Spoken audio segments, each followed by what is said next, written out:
Let the bass hit right on time. What's up, boys? Good morning, or afternoon, or evening, or whatever. It's Friday, March 25th, in the year of our Lord, 2022. This is just my 2 cents. We're about to kick off the UFC Columbus weigh-ins. They're going to get started any second now.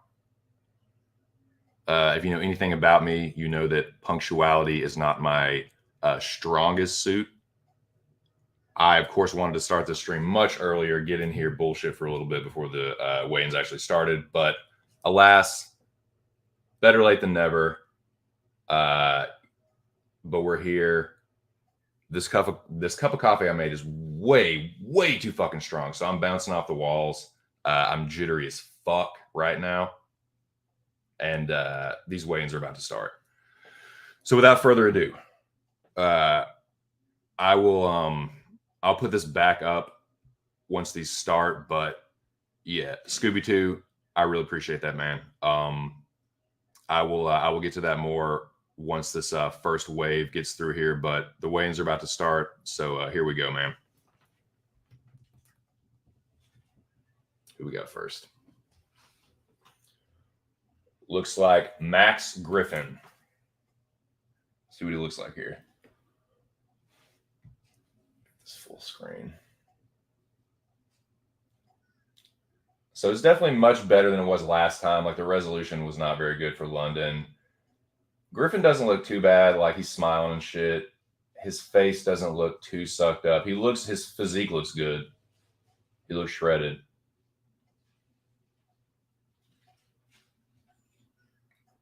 Taking his time, getting up there. All right, let's see what his face looks like. Doesn't look too bad, man. He looks pretty healthy overall. I've definitely seen Max Griffin look a lot fucking worse. 171. I'm going to say he looks pretty good, man. I'm going to put him in the sharp category. His face doesn't look too sucked out.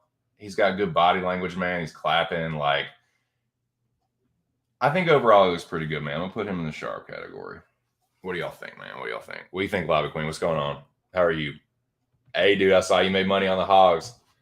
For a gambling man, that seems like a no-brainer, man. I hope you hammered that Hogs money line. Easy money. Dude, I was so fucking hyped. We'll get to that in a little bit too, but dude, I was so fucking pumped for that shit, man. I'm still fucking floating after that one. Okay, Manon Fiale. However far that pronounce for that. She's French Vater. She's Martians for that. She's had long hair, cannot see for the face. That's a great one, baby. Man, she looks a little skeletal, if I'm honest. It looks like she's wearing a wig. I know she's not, but her hair looks crazy. 125.5. Like, she's smiling and shit. Like, I'm just going to put her in neutral, man. Like, she doesn't look great. She doesn't look terrible. I don't know, man. It's just weird. I can't really, hard to get a read on that one. I'm going to just leave her somewhere out there in no man's land.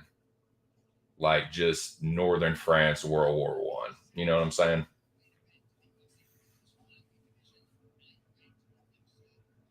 All right, Alexa Grasso up next, boys. But Furo makes the weight. 125.5, I believe. Grasso up next. Now, she's interesting, man, because she was looking like a little Dookie Muskookie in the fucking in the photo session. Somebody fucking took a screenshot where she was looking, dude, like Seinfeld, like in the wrong light. Ooh. Hey, Jerry. Ooh. 125. She don't look too bad, man. She all gussied up. I don't think she looks bad. I'm just gonna kind of leave her in the neutral, man. I'm gonna leave that up to you guys. I might actually let the chat decide on that one. I don't think she looks too bad, dude. But she, like, I don't know, man. I don't even know. Y'all tell me. This coffee's way too fucking strong. What do you think, Lobby Queen? Are you watching or just listening? Are you on the go or are you posted at home base? We got Carol Host up next. This first wave goes quick. You got to be ready. Hosa.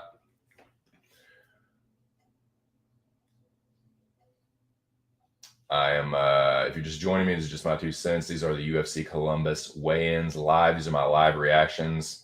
Carol Hosa is approaching the stage now. She took her sweet ass time getting up there for sure.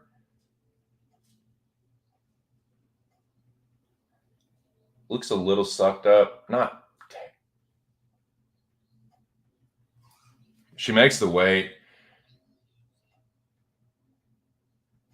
She's looking a little rough, man. I'm not going to lie. I'm not going to lie to you. She's looking a little rough.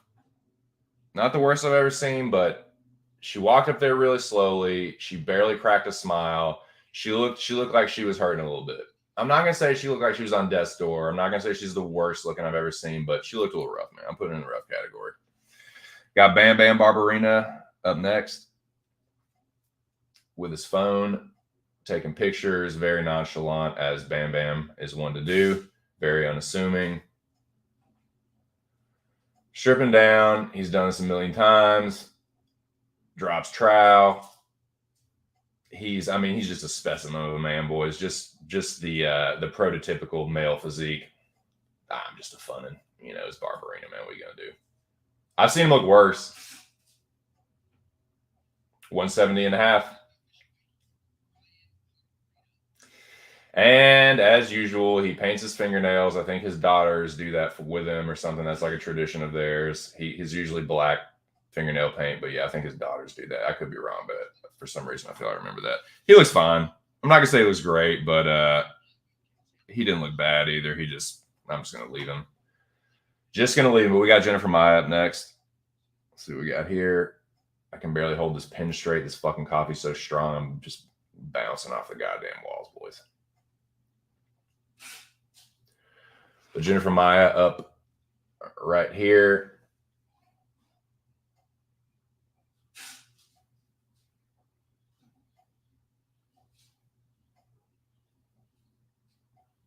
$126. She looks a little rough. I've seen her look worse too, but she looks a little rough. A little sucked out in the face. She gives a flex and kind of a sort of half confident.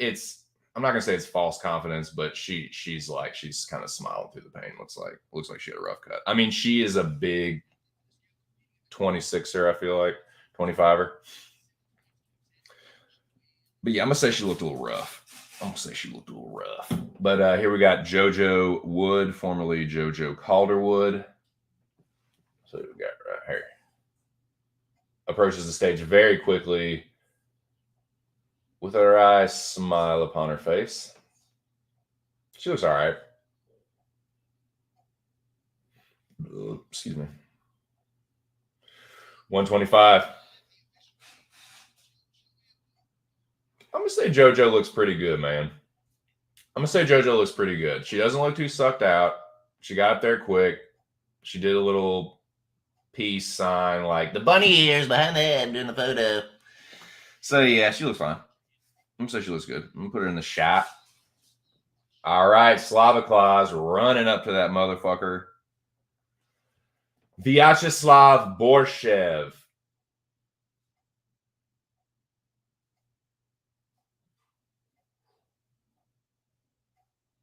$155.5, gentlemen. He makes the weight. He's happy.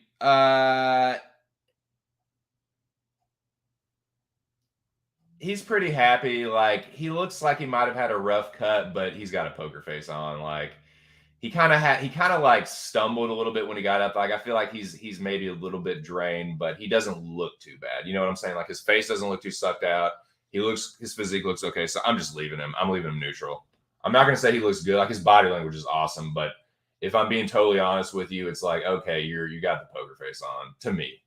But we got Gutierrez up next. So I'm not going to say he looks rough, though. Slavakov is just, he was there. He made the weight. Gutierrez up next. Gutierrez is a guy that I feel has looked, man, I feel like I've seen him look really rough on the scales. And this is no different, man. I've seen him look worse, but 135.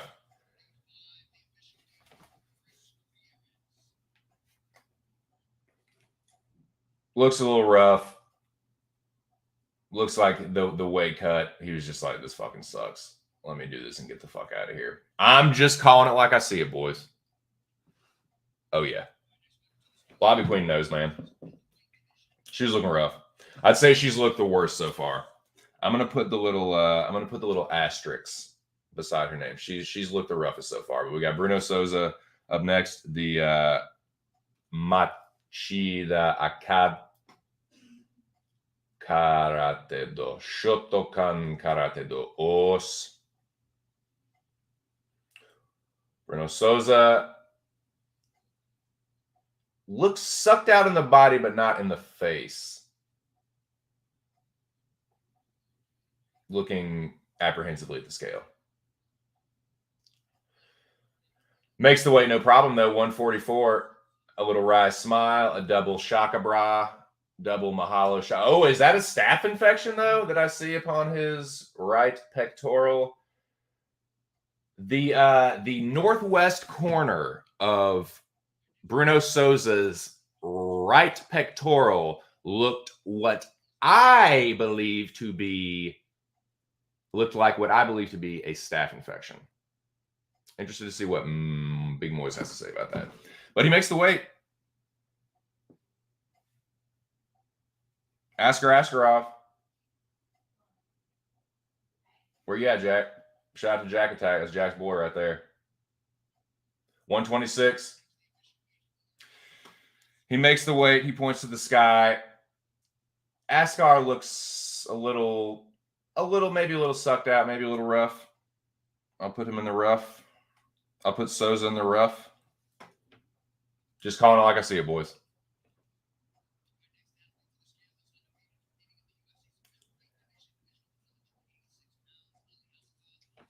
Okay, we have the highly anticipated UFC debut of Hizriev Alehosht Kazraev.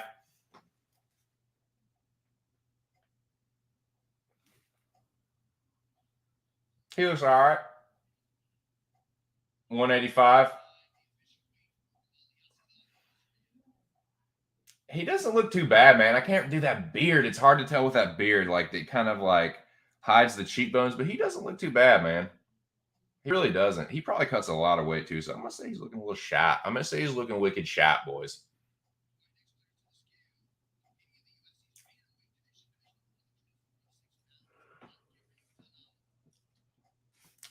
Storm Dana Batkari. Batkari Dana. However, dude, with the Asian pronunciations, especially with the Chinese and Mongolian, I never know which one comes first. And with Korean, so you tell me. Is it Dana? 136. He looks rough, man. He just cuts a lot of weight. There's just no two ways about it, but he makes the weight. Putting him in the rough, though, man. This is just, I'm trying to be as objective as possible. Just physically. He looks a little rough. Matt Brown, Ohio's own, Columbus's own, the hometown hero. How's that for 41, bitch? I know it's technically you said 40, but he's 41 now, man. Matt Brown. 170 and a half. Looking a little rough. Looking a little rough, I'm not going to lie. He got off that scale quicker than the son of a bitch. I mean, he's looked worse, but he looks a little rough, too. I'm not going to lie to you. I'd rather quit you than shit you, boys. Eat.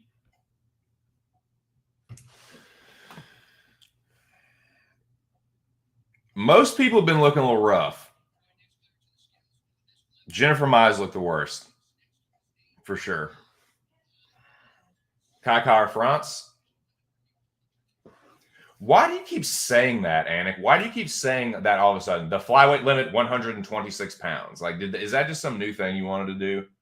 Because I'm noticing it. It's very noticeable at this point.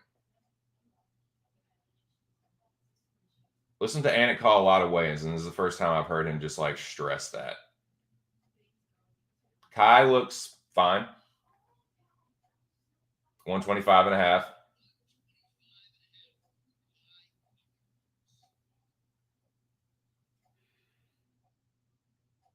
I think Kai looks pretty good, actually, man. Like, he doesn't look too sucked out.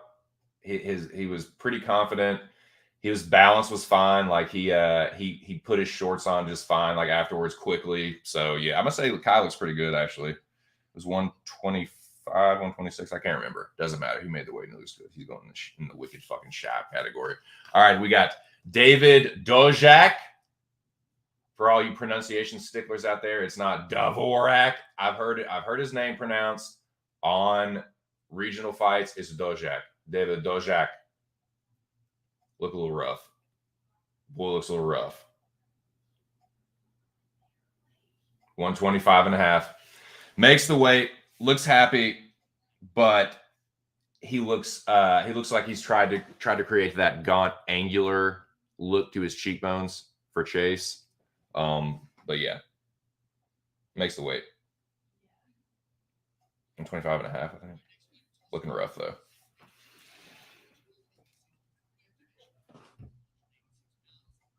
Agreed. Kyle looks good. He's going in the wicked fucking shap category. But we have Dennis Tallulan, I believe. So he's stepping in on short notice for, I can't remember the guy's first name, but it was Magomedov. Tallulan strips down real quick. He's looking rough. Makes the weight. Looks relieved. Does the fist and one fist up in the air. Double fist, one in the air, one upwards, pointed also to the air. That was a horrible way to describe that. But you know what? It's early, relatively early. This cup of coffee I made is way too strong. It was kind of a, I was pretty well organized, but then some other stuff happened right before I went live, and it was my own fault, but I didn't get as smooth of a start to the stream as I wanted, but we're here. It started on time. Haven't missed anything. We might be at this first little break here, boys. We might be at the trough of this one wave. You know what I'm saying?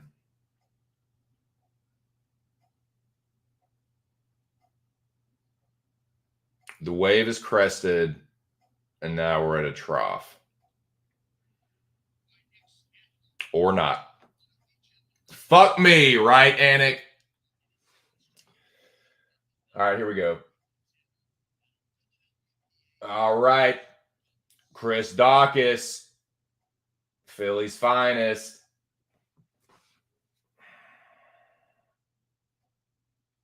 Dawkins. Dawkins. Christopher. Yo, it's Chris Dawkins. Slow step to the scale.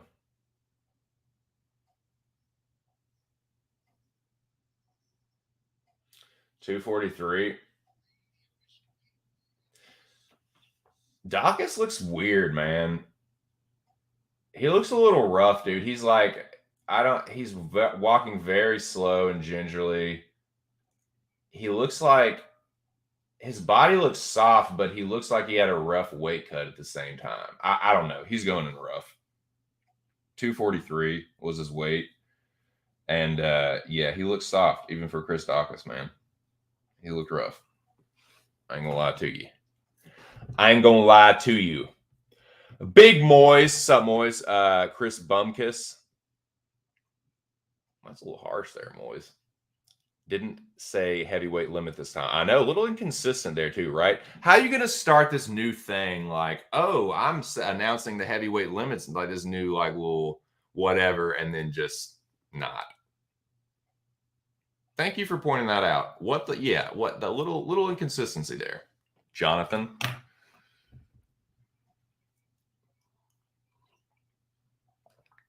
If I'm honest.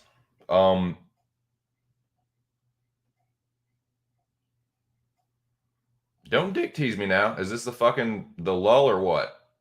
Are we having a break here or what? What's going on? Looks soft, maybe injury. That's interesting. And need payday after quit cop job. I mean, that stands to reason. Yeah, a little bit of a quick turnaround, right? Am I'm can't be the only one that thinks that. It's a little bit of a quick turnaround for Dawkins. It wasn't a knockout like he was, like it wasn't the TKO. He was unconscious. I feel like those you need a little bit of time, man. Ponzinibbio, that's kind of the exception, right? So he gets slumped unconscious by Li Jingliang and then comes back, less than 3 months later against another hard hitter, Miguel Baeza, but he survives. That's not usually what happens. I'm not saying that Dawkins is going to get slumped or anything, but that's pretty quick, man. That's a pretty quick turnaround. I think more often than not, guys look a little more chin compromised, coming back quickly. Moyes, I wanted to ask you. I'm glad you brought that up. Did you see that staph infection? It looked like a staph infection to me in the northwest corner of his upper right pectoral. But he did look good, but he looked a little sucked. Looked a little sucked. I agree. I don't think his durability might not be there, man. Main event with a crown, probably better pay, quick turnaround after a KO.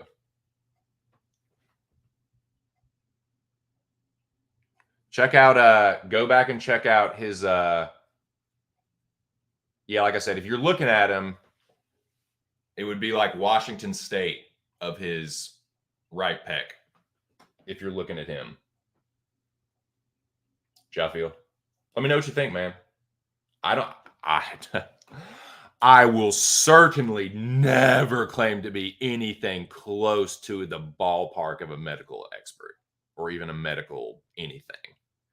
No, but that's what it looks like to me. Give it a look-see. Cal Pope, tell me what you think. Main event with crowd, interesting. Yeah. So this is and I'm glad that it's like this. Just like last week, this fight card is going to have a ceremonial weigh-ins and stare downs as well. I like that. You get to see what the fighters are going to look like. It's a little more accurate as to what they're going to look like on fight night, right? As far as the rehydration, you get a little bit more of an accurate picture of some of the size disparity. It doesn't always matter though.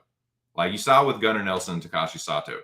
Takashi Sato looked a little rough at the officials, looked like a brick shithouse at the ceremonials. Like looked healthy, bigger than Gunnar, still didn't matter. Like, yeah, it was a lackluster performance from Gunnar. I thought I should have got the finish, but it doesn't always matter. But I just think it's interesting, man. If you are someone that pays attention to the weigh-ins and like really zeroes in on the minutia of detail, I think that those are a little bit more accurate. The ceremonials, I like those, man. Yeah, exactly. Marlon Moraes, another good example. Quick turnaround. Like, why would you fight Corey Sandhagen after that, dude? Like, why would you? I don't know, man.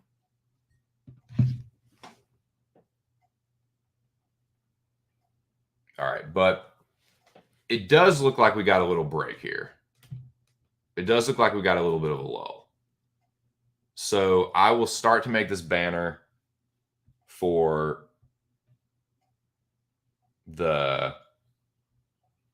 not only the weights themselves, but the who I think is looking rough, man, which is most of them. Like most people have looked, it's been more on the rough side than the sharp side, but there's been a few people that look pretty good. I'm gonna put those up too. All right, here we go.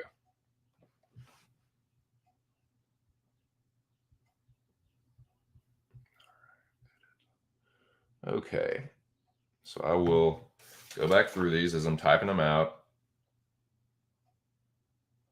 Okay, looks like we got somebody else though. All right. Yep.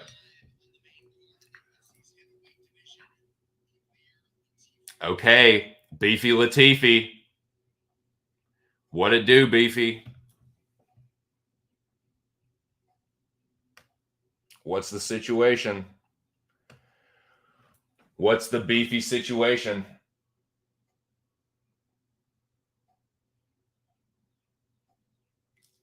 He doesn't look too bad. 239.5.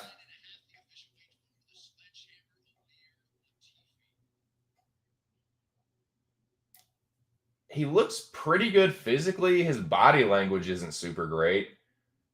239 was his weight, but I'm leaving him in the neutral. Like he's just certainly like I didn't like his body language, but it's more like nonchalant. Maybe I'm looking into that a little bit too much, but he looks fine physically.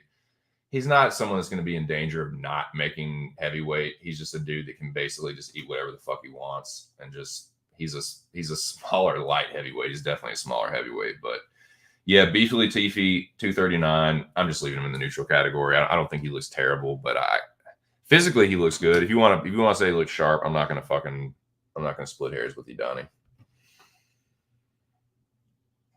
There's another guy in 30s in main event. Are you talking about Moraes? Or are you talking 30s? Do you mean like the weight or the age? Sorry, Lobby Queen. I'm still waking up here.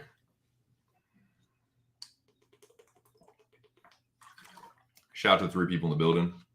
Lobby Queen, Moyes, whoever else happens to be in here.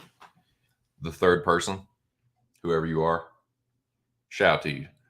Top of the morning to you. And the rest of the day to myself. Okay. This stream is being brought to you today by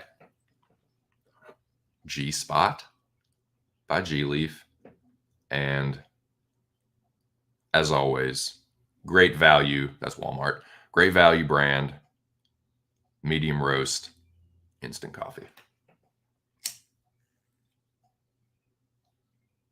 Now you tell me who has ever cut a fucking promo or done an ad like that for fucking Walmart instant coffee. Come on, man. Where you at, Walton? Holler at your boy with that sponsorship. Come on now. Ain't I'm from Arkansas? Shit.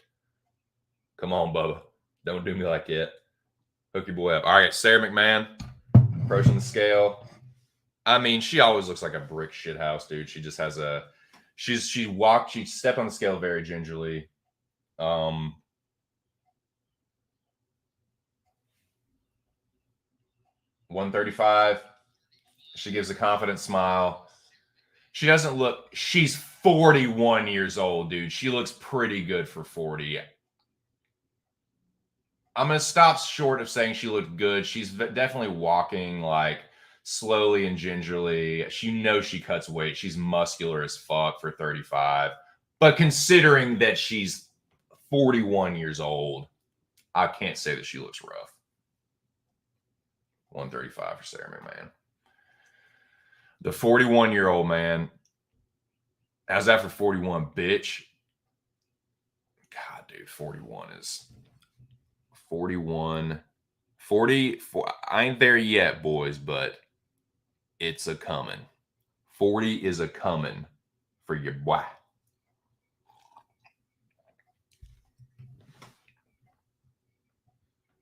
Sarah McQuitter. Oh my God, Moyes, how dare you? Fairly quick turnaround too. Interesting, man. Yeah. Yeah, man. Went back and watched that Juliana Pena fight. She actually carried herself pretty well for a couple rounds, and then yeah, she gets overzealous with the grappling sometimes because she is such a good wrestler. Sometimes she like most of the time she's getting strangled by pretty good grapplers, but yeah, she's definitely susceptible to the submission. And I mean, dude, it wouldn't surprise me if Carol Hosa submitted her. You know, Hosa's known definitely more of a stand-up striker, but yeah, it's a pretty decent matchup for Carol Hosa, I think. Not to give anything away, but yeah, I think we may have come to a calm.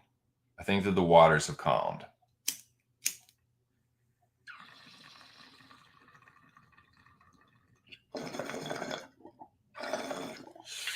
Man, 4 people in the building. I'm a little shocked that like I haven't even heard John Morgan or nothing. It is dead fucking silent. You can fucking hear a mouse pissing on cotton in there, dude. So yeah, if you're joining me, props to you. Ideally, what I suggest people do is if you're at home, you probably, I'm not going to assume, but you might have more than one device. Maybe you have your laptop and your phone. Put your boy on your phone, get your big screen up with a laptop, watch that shit, and then I'll just give you the commentary.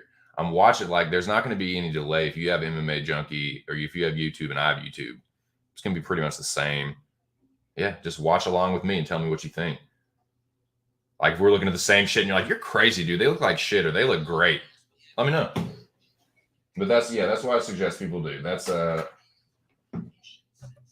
ideal shit, you know, just mute the MMA Junkie stream. I mean, you don't even need to. They ain't saying shit no way. But Neil Magny up on the scales. Looking a little sucked out. 170 for Neil Magny. Gives a smile. Looking a little rough, but he's just one of those guys. Like, he never looks super great. He's a big, tall, lanky dude. If he filled out, he could probably make middleweight, but he's just a long, lanky welterweight. Looks a little rough. I'm gonna say looks a little rough. But yeah, man, we haven't had too many lulls. But here's Curtis Blades. Curtis Blades walked up the scales. Looks pretty fit, man. Pretty fit, but not like 259. Curtis Blades. I'm going to say he looks pretty good, man. Curtis looked pretty good. He didn't like walk up too slow. What is this guy saying to him?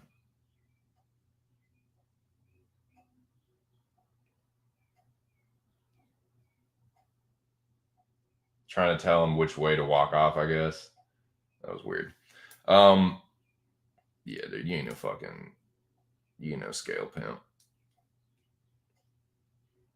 You don't know about the fucking scale-ism. That scale tech ism. Anyways. All right, man. What we got here?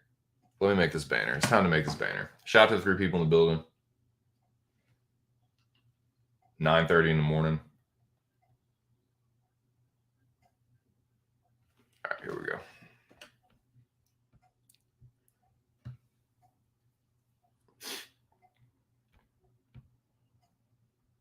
What am I doing? All right, here we go.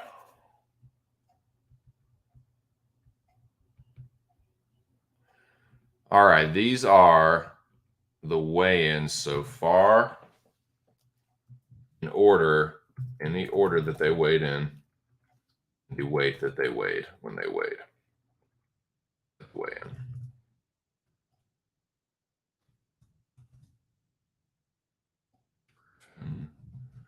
Firo, Griffin was 171.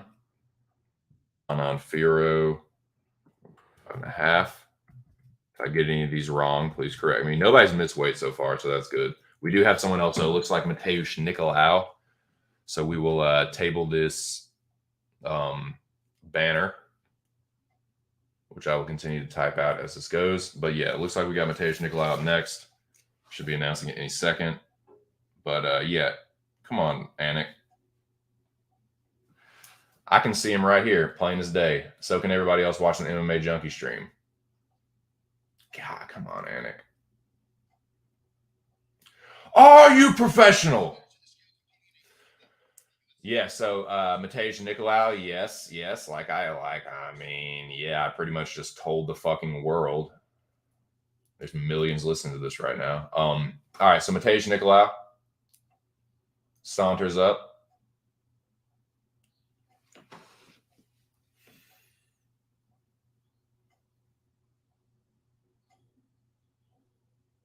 Looking a little rough, if I'm honest.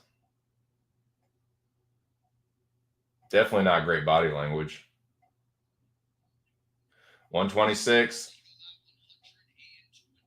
He's got a pretty good poker face, but yeah, he looks a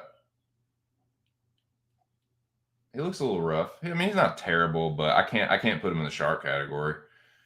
Maybe you might put him in the neutral, but I'm gonna say he looks just a little rough. Not too bad. Shout out to the 5 people in the building. So what we got here. No 127. Yeah, he does look a little mouse-like a field mouse. I won't say he looks rat-like, but he looks like a little Mousekowitz. Like he could be a little fucking field mouse or something. All right. Now back to the banner. That's frustrating. All right. Griffin. 170. 171. And the 1 half. Could I get a half of one? 1 1/2 of a quarter cheese. About that Group X, man. What y'all know about that Group X, Mr. Cook? All right, Grasso. Aging myself a little bit with that one. Yeah, Group X is like the original, like, meme, joking, like, kind of. I'm not saying they weren't prank people before that, but they were the kind of YouTube age prank shit. You know what I'm trying to say. 135 for Carol Hosa. God damn it.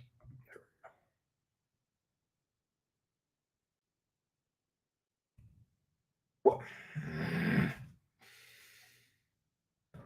Barbarina. Barbarina. The B's right next to the B. Barbarina was 170.5.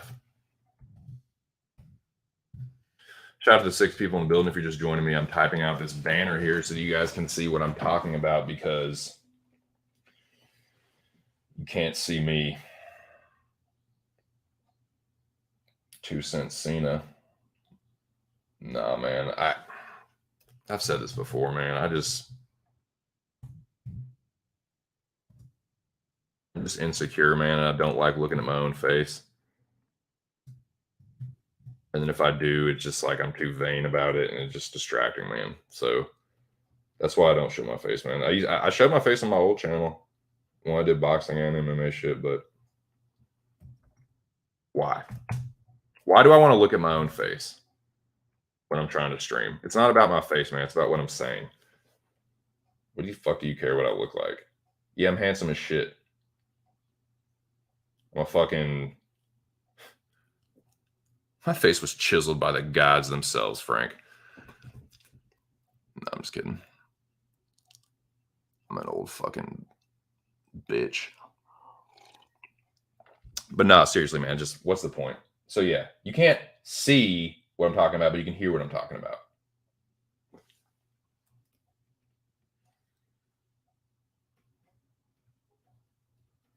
So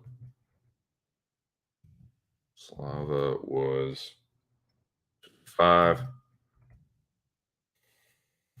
Gutierrez was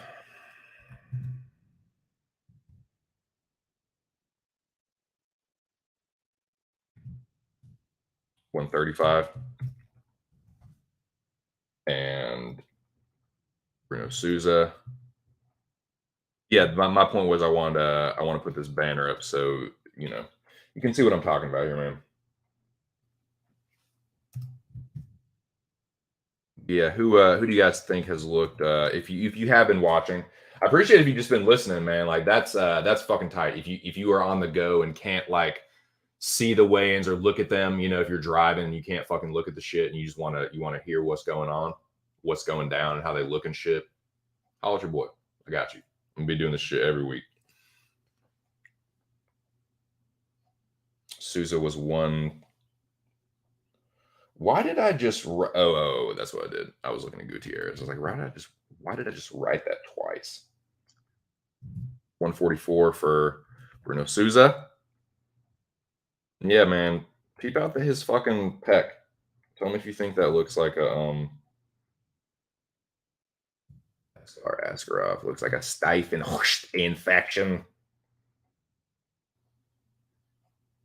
Askarov is 126.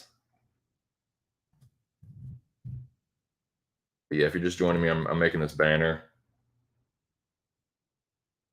My original point before I went on that rant was that I know that I don't show my face, but you can at least see what the weights are, and I don't show my face, and I don't put the like the visual up of the MMA Junkie stream because I don't want my shit flagged.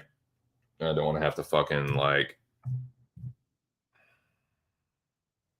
explain myself, so I just don't risk it. I'll just give you guys the fucking commentary. Dana Batkari Dana, however you pronounce that, whichever one comes first. I'm not sure with the Mongolian surnames and whatever. Brown. Damn it. Work, fingers. Matt Brown's 170.5.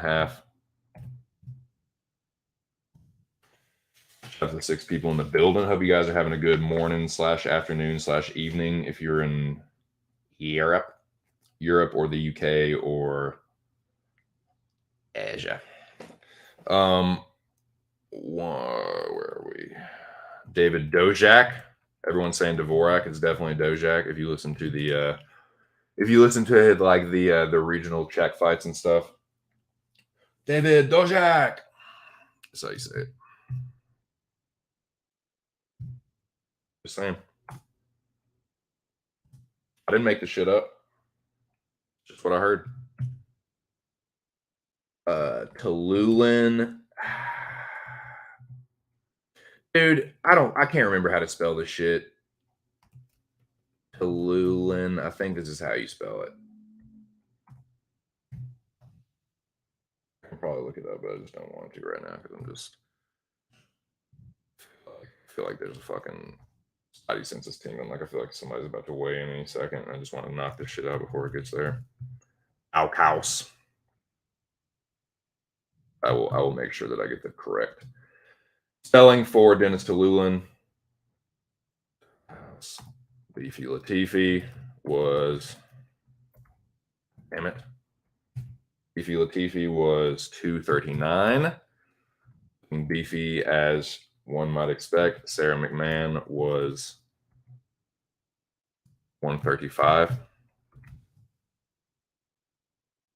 Magny was, sorry if you hear that shaking. It's the desk.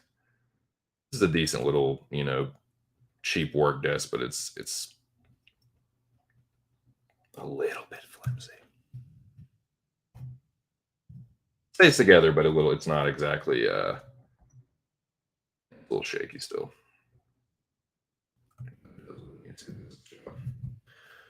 Blades was 259. Sorry, just let me get through this banner and then I'll catch up with the chat. But I hope you guys are doing good, man. Go Lau. I believe he was the last one. 126. What's up? Bada bing, bada boom. Now let me do these looking sharp.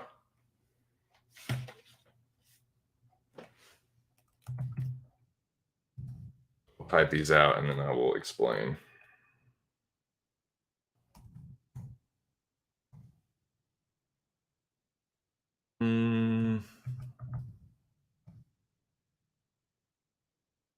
Yeah, definitely more people look rough than sharp, but just how you look at the weigh-ins, I would say 6 to 7 times out of 10 is not going to make a difference in the fight. Maybe more like 8 times out of 10.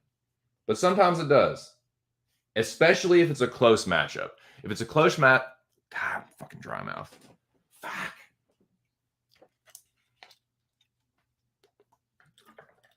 Excuse me. If it's a close matchup, sometimes that little bit of difference on the scales can make a difference.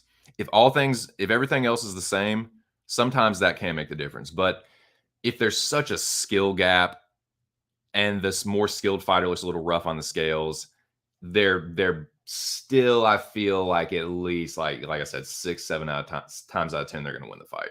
But it's closer, and that's the one thing. If you're just looking for a little something, maybe sometimes I can do it. But I'll just be honest with you that I'm not someone that lives or dies by how a fighter looks on the scales. It's more a matchup, a style matchup consideration for me. More so than anything else. Shout out to 7 people in the building. That's a high for today. I feel like overall the viewership has been up on this channel. The participation and dude.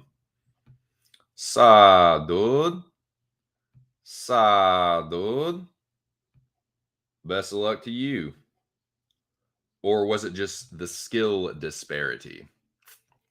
Yeah, man. There's that's the biggest consideration for me. Who is the more skilled fighter? Which of these is the better fighter? Now, if you can't really parse that out that well, yeah, then you look at things like age, size, which can be like, that's not nothing, man. Especially if it's a lower weight class and it's an older fighter and the younger fighter is super fucking quick. Yeah, that's something to consider. If one guy is like a lot bigger and he's like a fucking strong grappler and the other guy doesn't really have a ground game, something to consider. Which I feel. Okay, so back to the thing within the thing. Now, before I was so rudely interrupted by some fucking New Jersey wise guy. Nah, I'm just playing, man. Much love to Inside MMA. Hey, make sure you guys go check out this dude's channel. New Jersey MMA Inside OG fan. See, I'm getting better with that shit, dude. Am I not? Am I wrong? We can split hairs here? Am I wrong? But nah, check out his channel, man. New Jersey MMA Inside OG fan. He does a great Twitter reaction show. Like he puts up tweets and reacts to them, analyzes them. If you're someone that's active on MMA Twitter or you have like a Twitter account, check this dude out, man. Like he finds the choice nugs, and yeah, dude, he's a cool ass dude. Shout out to Jersey. Loved the show yesterday. Keep it up, man. Holler at me if you ever want to do another one. But yeah, man, they're just quick, man. Like he's fucking wilding out. I think they're like 30-minute bangers, which is perfect if you don't like if you're just like want something quick to listen to, just got a little bit of time. It's fucking perfect, man. And he also does a good breakdown, prediction, whatever. Okay, back to these things. 8 people in the building. That's a high for today. Creeping up on that double digit, which always gets my engines roaring. But yeah, like I said, if you're just joining me, I'd say more people look rough than looked good. But I will tell you the people that I do. There were some people that stood out that look pretty fucking wicked sharp on the Libras. So,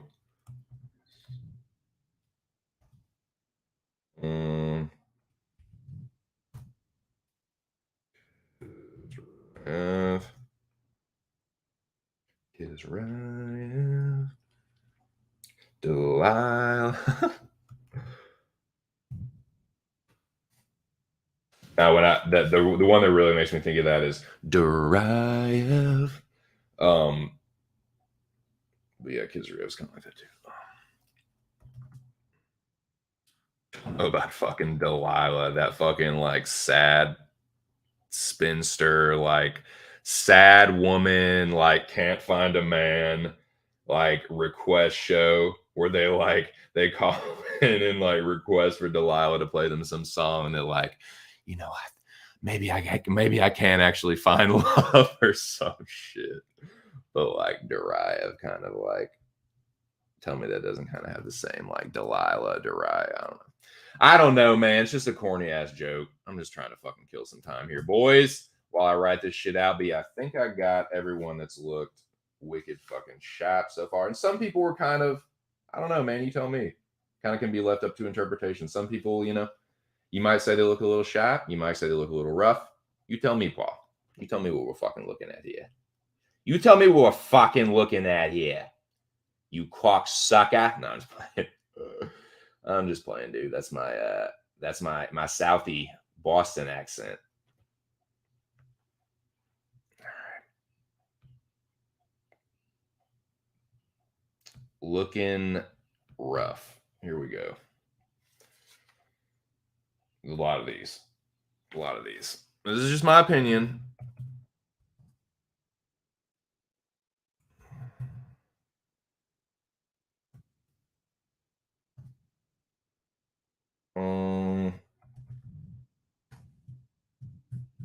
And this is, like I said, this is not who's winning or losing the fights. This is just who I think looks good or not so good on the scales.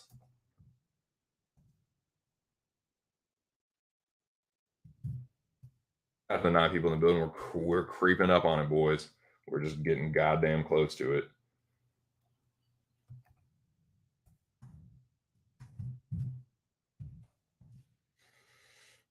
Okay. Making our way down. Getting there.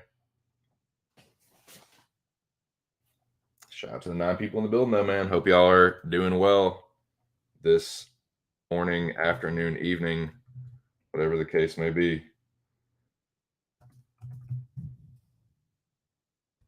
Now, as I've said many times, my considerations for whether I think they look rough or sharp, it is not just purely the physical physique. Who has the abs that you can see? Who has the fucking striations? Who has the fucking defined biceps and fucking shoulder muscles and pecs and lats and all this? That's not. I'm looking for who looks healthy. Who looks healthy in the face? And I many times I've said that's my number one dead giveaway. How does your face look? Because that's when you're losing or gaining weight. That's usually one of the first places you do so. Like, you lose weight in your neck and your face, and like you just get that, like I said, that gaunt, angular look, like you're trying to have a catch with Chase Utley. That's what you're going for with that. So if your face looks like sucked in and gaunt, I'm usually going to tend towards the rough. If you look like healthy and filled out, you're more towards the sharp to me. And the other consideration is your body language. If I can't really tell how you're looking, I'll put the body language into it too. Like, how quick do you walk up to the scale? Sometimes the guys that walk up too quick are like, this fucking weight cut sucks. I'm getting up here. Like, some guys, like I said, have had a poker face where they don't look too bad physically, but like they look like they want to get in and get out. You know what I'm saying? So sometimes you think about that. But like I said, first is how they look in the face. Second is their body language. Now, like I said, I've said about the quick walk, the slow walk is another one to me, where it's like they're sauntering up there. Sometimes they lose their balance. That's another one. Like, are they steady on their feet? Like, and not only the walk, but how quickly do they actually get on the scale? What do they look like when they actually put their fucking feet up on the scale? Are they gingerly stepping up there? Are they just like, I'm good to go, stomp, stomp? Like, you know, like I look at that too. 10 people in the building. That's what I like to see. Shout out to you guys. That's what's up. So let me finish this one, and I'll catch up with the chat.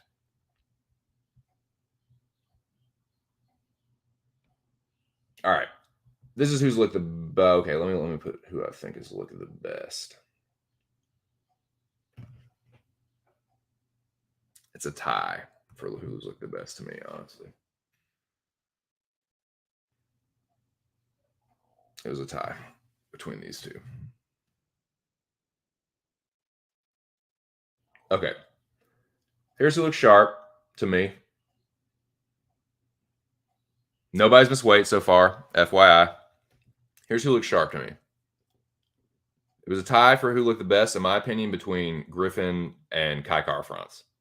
I think that they both looked the healthiest, still had the good physique, both gave confident, poses, flexes, whatever. Both had pretty good body language. I thought they looked the best. Or have looked the best so far. Jojo and Kizriev looked pretty good too. Good body language, looked healthy, didn't look sucked out in the face, looked good physically. All right, now like I said, more people looked rough. Quite a few of them, man.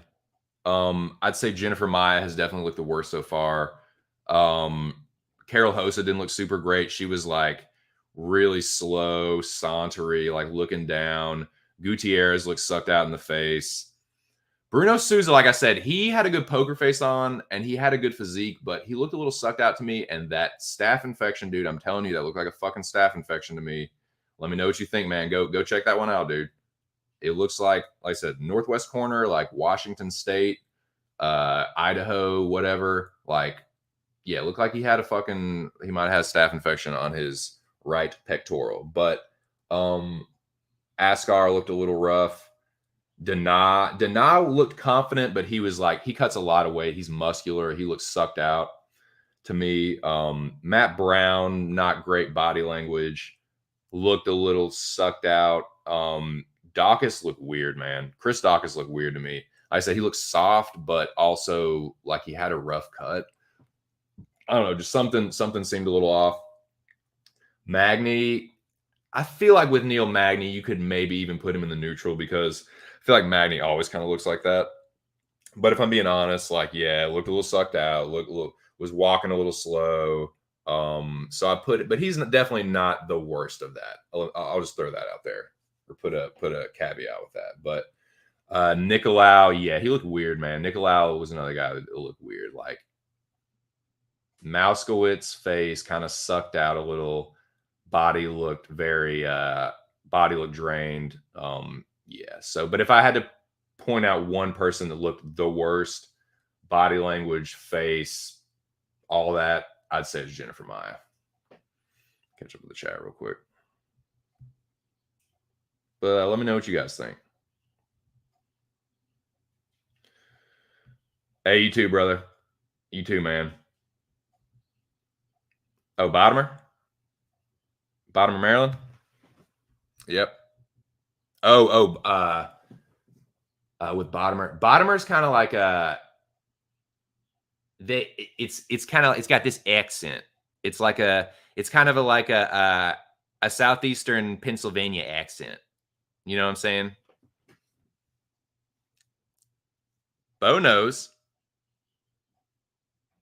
You know what I'm talking about, Bo? It sounds a little like that.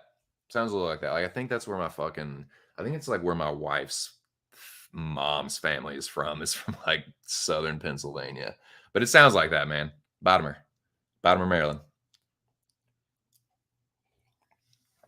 Sup, Artem? Second funniest dude in Arcadia. No, what's up, man? How you doing? Yeah, have a good one here. Hardworking man. There he is. What's up, Bo? Bo knows Mecca. Bo knows picks. And the motherfucking general. I'll be back. Appreciate it, dude. Okay, so glad you asked. Today, my wife, her friend coming to town. Her friend's coming to hang out, so I have to go to the dispensary and do a couple little things. But that's an interesting question because I am thinking about that. I am thinking about okay, they're doing the nerd shuffle here, boys. Let me table this for the time being. We got weigh-ins. We got fucking weigh-ins.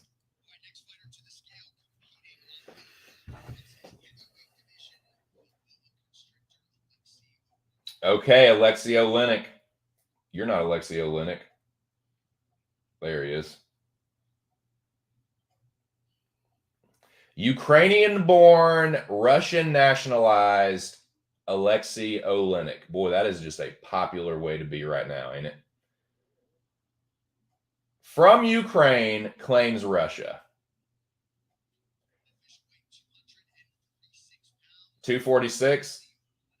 Man, I'm not even going to lie to you, though. I might not like the way Alexei moves politically or any of that shit, and that's really none of my business. But I'm going to be honest with you. He looked pretty good, man. He looked good. He looked healthy. Did not look sucked out. Gave a confident flex and a smile. And yeah, I'm going to say Lexi looked pretty good, man. What was it, 246? I can't even remember. I'm just going back real quick just to make sure. I think it was 246. Yeah, 246. I thought so. Let me guess. You're Brett, right? I thought so. Yep, 246. Okay, and he looked good. All right, so Alexi is going. He might be one of the best looking physically, honestly. I'd rather quit you than shit you, boys. Looking wicked sharp. Let me edit this. Oleanic. The coolest Ukrainian ever.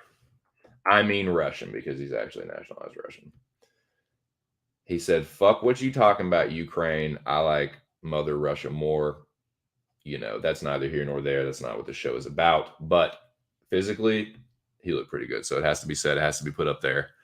Yeah, and I'd say he's probably tied for KKF as and Max Griffin as best looking so far. So that's what we got so far. But yeah, what I was saying earlier, I'm probably going to wrap this whenever these official weigh-ins wrap out. I got some things to do, some errands to run before my wife Fran get here. So, yeah, that's got to happen. But I'm considering coming back for the ceremonials. So there might be another stream later on. Maybe. I'll keep you posted on that one for sure, though. So, but yeah, we hit 10 people, boys. And for a little bit old channel like mine, don't even have 200 fucking subscribers. Make sure you subscribe to the channel if you haven't. Subscribe to the channel if you haven't. That's what I meant to say. Hit the bell notification and hit all. Why would you want some notifications? You know what I mean? Like, you either want the fucking notifications or you don't. No, I want some of them. Sometimes I want to be notified and sometimes I don't want to be notified. Like, either hit none or hit all. I think that's the stupidest fucking thing that YouTube has ever done. Why would you give an option for that? Why would you give 3 options for notifications? Either you want the motherfuckers or you don't. You know what I'm saying? YouTube, I know you fucking lurk on my shit and everybody else's. I know you got moderators that come lurk on this shit. So yeah. Hear me now. Why? Just make notifications or not notifications. Why do you have to make it all fucking complicated? Why'd you fucking take off the dislike button? It wasn't. Never mind. This is not to rant about YouTube. This is not gonna be. I'm not even gonna let YouTube fuck up my energy, man. Shout out to YouTube. You guys are awesome. I love you guys.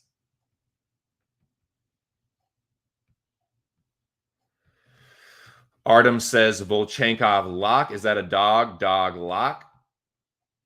Appreciate that, duder. I appreciate you.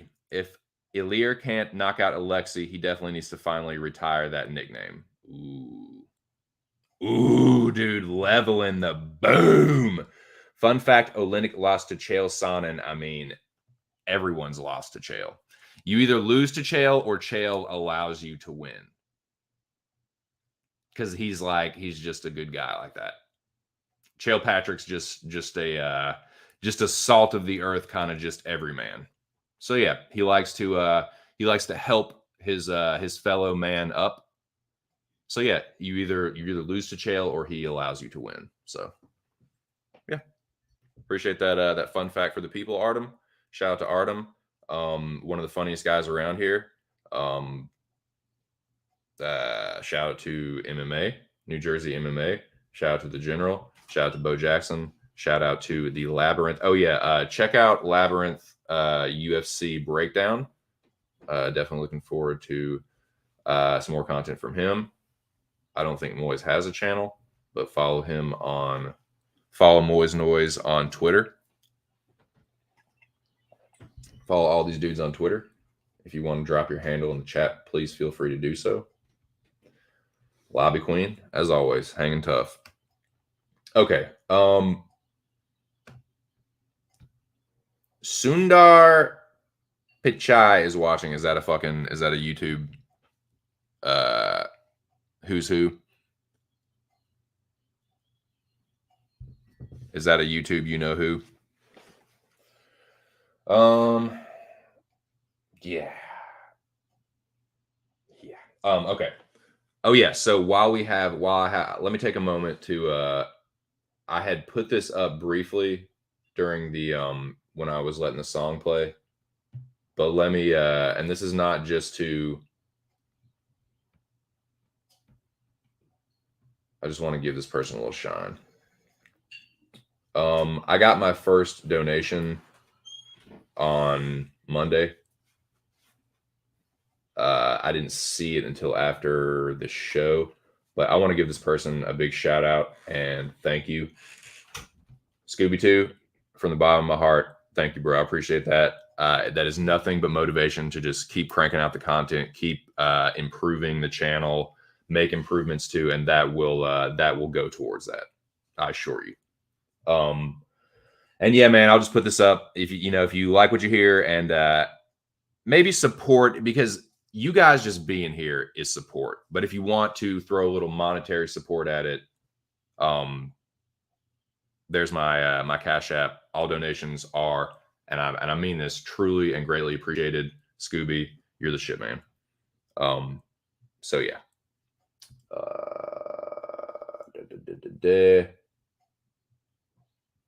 And I'll leave that up for a second. Appreciate Scooby and everyone else that stops by. Like I said, man, I should put extra support. I should put extra support up there,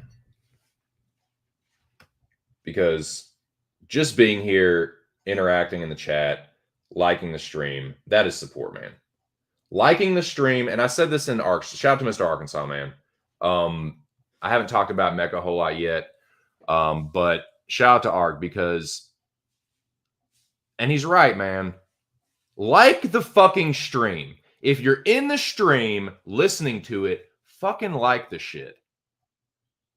That's the easiest way you can show somebody support on YouTube. I'm not like, I'm crazy with some shit, but I'm not crazy with that, man. It literally helps you in the algorithm. Liking it, viewing it, that stuff helps. Leaving comments. I'm telling you. But yeah, appreciate you, Scooby. So yeah, I'm gonna change that. I'm gonna edit that to say extra support, because I do appreciate all the support, the y'all hanging out here, and that's what it's all about. But yeah, man. Got Mark Jacasey though.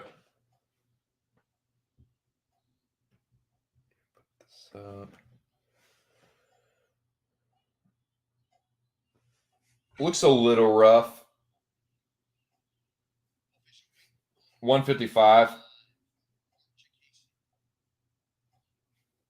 Looks a little sucked out in the face. Not the roughest, but he looks a little rough. And he will go in that category as well.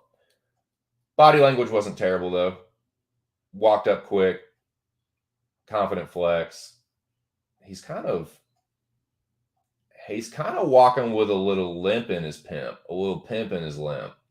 I don't know if that's just, he's just like pimp walking or what, but it was like look a little, I don't know, man. Injury, perhaps? Not trying to look too deep into it. I'm just telling you what I see, boys. That's all I'm doing here. But yeah, I'm going to put him in the looking a little rough category. Where are we at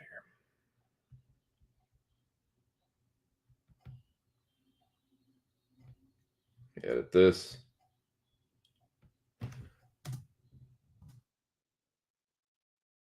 Wow, Alexei Oleinik.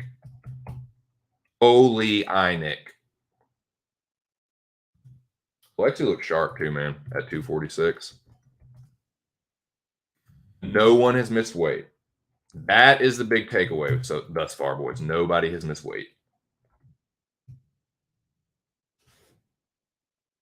I'm about to see, I don't think we have too many more people to weigh in, but as we've seen, whether it's like 5 people or just one, if the one person is like still cutting, Sometimes it can take that long. All right, so again, let me edit this as well.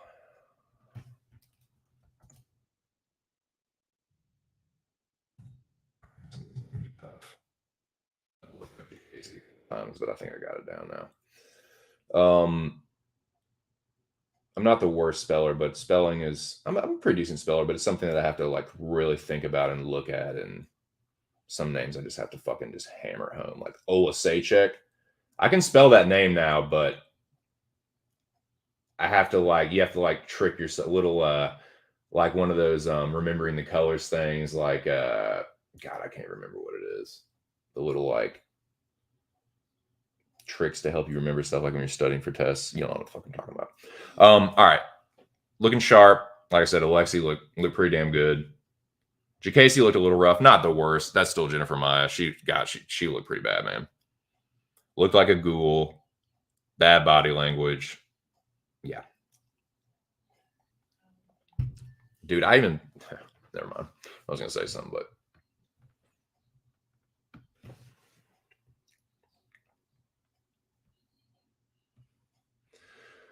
That's Scooby, dude. Yep. Scooby's that dude, man. He's cool as fuck. Yeah, appreciate you, man. Yeah, hey, dude, that is literally what I'm here for, boys. Just get you through the day. You sitting there at work, like this fucking sucks. Like you just want a little distraction. That's what I'm here for. Are you talking about Jacasey? Mark Jacasey? Yeah, he's a little more towards the center of that, like take it or leave it. I would say he definitely wasn't one of the worst ones, but if I'm being honest, like he looked a little sucked out. Body language wasn't bad though, so yeah, I'm not gonna split hairs with you on that one too bad, Donnie. If you want to say he looked okay, that's fine with me. But yeah, to me, the best and worst looking ones, sorry, I'm the lobby queen. I said Bo Jackson. I think it was lobby queen. Yeah. These guys look like the best. Griffin looked good. Good body language. Look sharp physically. Jojo, same deal. Like confident. Look pretty healthy. Kizraya, same deal.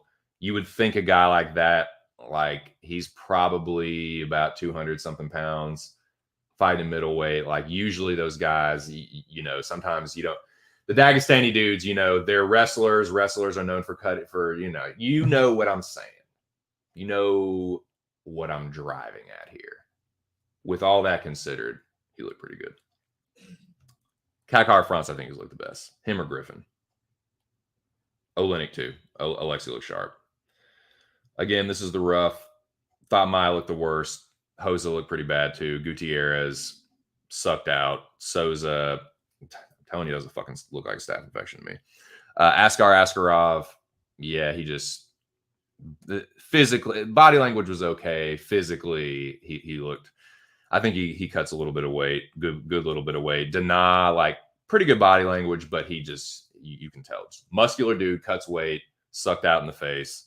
He's a dude, a guy that looks like he's pushing 60 in the face. He's just got an ancient looking face, but he's like 30, like early 30s. I don't know, man. Where are we at? Matt Brown. Brown didn't look too bad. He just kind of, the body language for me, a little drained in the face. He was more on the Jacasey side. Like you can maybe just put him like take it or leave it, but that's what I thought about him. Same with Magny, like looked a little drained in the face. Neil's a guy, like he's lanky, like he could probably fight at middleweight, and look a little more filled out and healthy, but I think he just likes that reach advantage and kind of lankiness at 170. So yeah, he looked a little rough, but definitely not too bad. Him and Jacasey and like Matt Brown, I'd say if you were gonna drop any few of these into the kind of like not too bad or maybe even sharp, I'd say it's those few. Nicolau looked rough to me. No two ways about it. I'm not even gonna really give much on that one. I thought he looked pretty bad. Now, I will humor my dude, Lobby Queen. He asks for the free picks every week. I like to give the people what they want. So, without further ado, I'm about to give you no, I'm getting ahead of myself. I'm getting fucking ahead of myself. I'm getting a little ahead of myself, boys. I had a strong cup of coffee that is working its way through me. Hello. What y'all know about that, man? What y'all know about that? So I married an axe murderer. Heath Pence, no. Scooby 2. Bada bada boom. Now, shout out to the one and only Mr. Arkansas. How you feeling, Ark? Woo, pig. How about them hogs, baby? Must bust chugging along, boys. But yeah, shout out to Mr. Arkansas. Yeah. How you love that. How you love that. That will never be beaten. Just throw that out there. We will get to the Mecca. Definitely. We'll definitely get to some Mecca talk before I get out of here. I just want to make sure that I've done my due diligence with the weigh-in so far. Okay, let me go through and see. Let's go through and see who's left to weigh in. And I might even make a banner for that. Oh, yeah. Yeah. Cheers, man. Once again, good call, Bo. This stream is being brought to you by G-Spot by G-Leaf. And as always, great value, aka Walmart brand, medium roast instant coffee. Okay. Where are we? I am about to give a free pick though, but yeah, I don't want to get ahead of myself. Shout out to Mr. Arkansas. Shout out to Ark's creation. Oh fuck, my battery's running low. Oh my god, Jesus Christ! I'm gonna fucking throw up. Oh god, boys.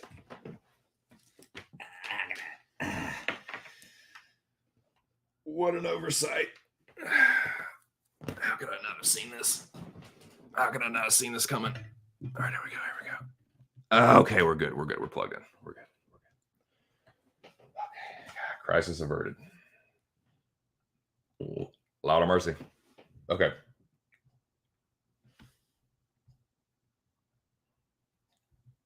Woo Pig Suey. Shout out to Mr. Arkansas. Good luck beating that motherfucking number. Yeah. Good luck staying up for over 2 days and cranking out quality content nonstop. Nonstop, dude. It's never going to happen. Ever. Okay. Hey, boys. It's finale night. Yeah, I'll just say first, Ark, apologies for not coming in and cutting the promo for the Mecca. Ark was live Wednesday, I think, Tuesday or Wednesday, doing some Mecca hype.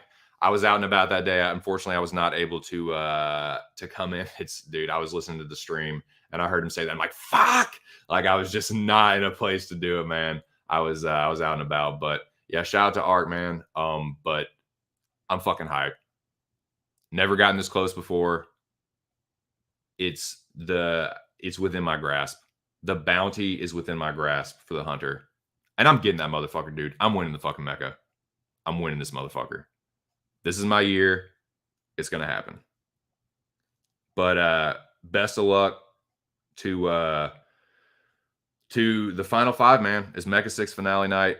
Noah Allen, Touch. The General Alex Ramirez, Rush, yours truly. Your boy did some damage last week, and I'm not done yet. I got my eyes on the prize, and I'm fucking getting it, man. I'm going to win this season.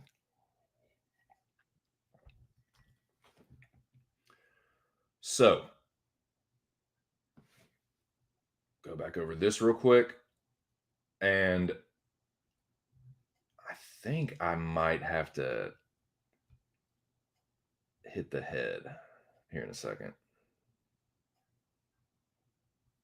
But let me put these up, and I will. Yeah, that seems to look pretty good to me. That seems to look pretty rough to me. When I come back, we will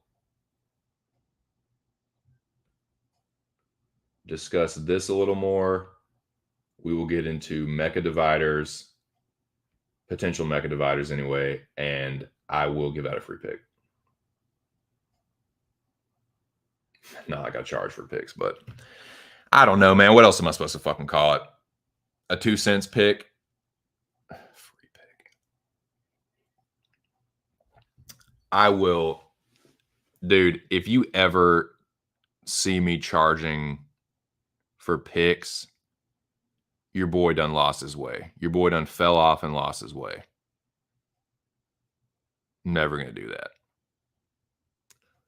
I might have a thing up for donations if you feel like showing a little extra support, but I'm never,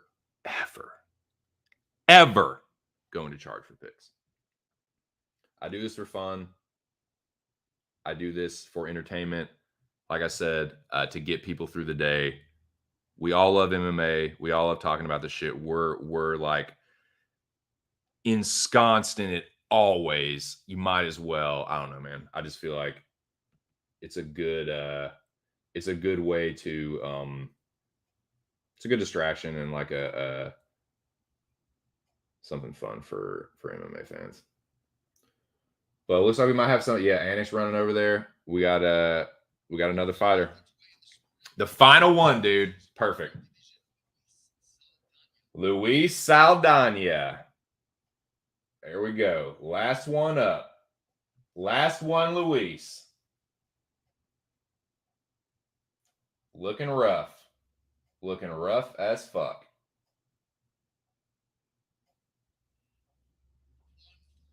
$145. Makes the weight. Yeah, it looks rough. Okay, that's perfect timing. That is perfect. And that concludes the official weigh-ins. So we have everybody weighed in, everybody made weight. And it was 145 or 146.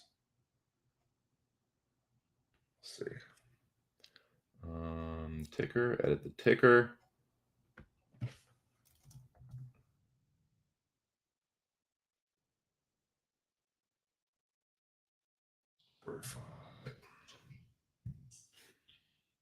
That's everybody, man. Perfect. All right. That's everyone weighed in. Yeah, thanks, Anik. Appreciate you. Appreciate Anik. And shout out to MMA Junkie for the broadcast as always.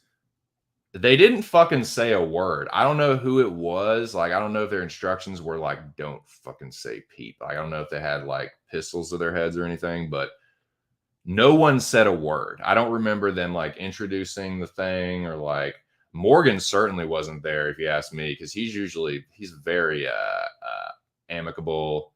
Not amicable, that's not it. Affable. He's very affable. He's very likable, friendly, personable dude. And he's usually like, hey, what's up, guys? How you doing? John Morgan, you know, the smooth Texas stylings. But yeah, I don't know if he was there, man. And if it was Bond, like, he didn't say shit. I don't remember anyway. If I'm wrong, correct me. But yeah, that's, you know. Anyway, all right, so that shit's done. That's the weigh-ins. Yeah, shout out to Mr. Arkansas. Shout out to everybody in the Mecca. Shout out to all the MMA, UFC fans out there. Once again, this who look sharp, this who look rough. in my opinion. Sharp. Rough. Okay. This is a perfect time to take a break, to take a little intermission, if you will. So let me get the tunage ready.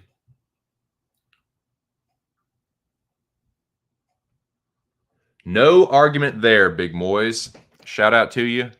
Cheers. I'm drinking my first cup of coffee. I'm sure you've had yours. It's evening time for you. Getting that way, right? Getting about shove off time, about beg off time at work.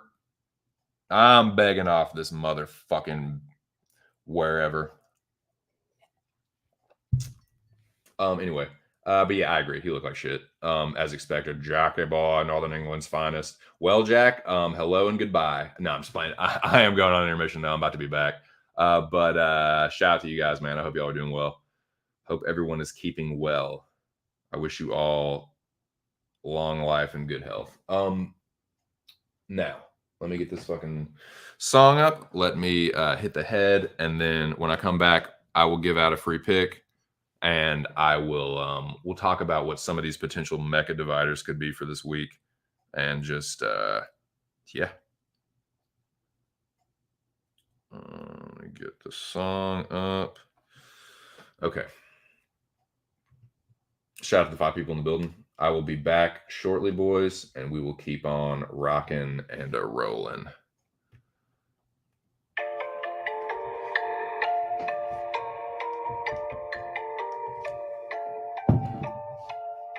Shout out to Mr. Arkansas.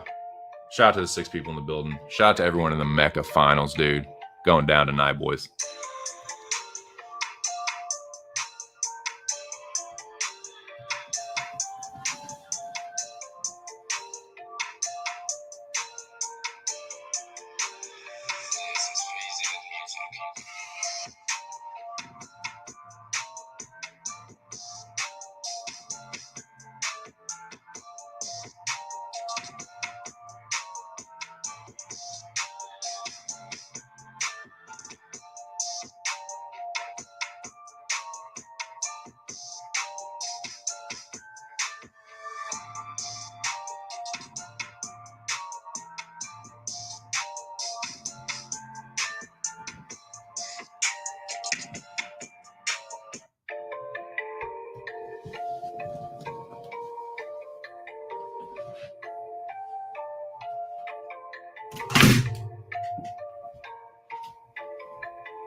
This is FAYZED music.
This is FAYZED music.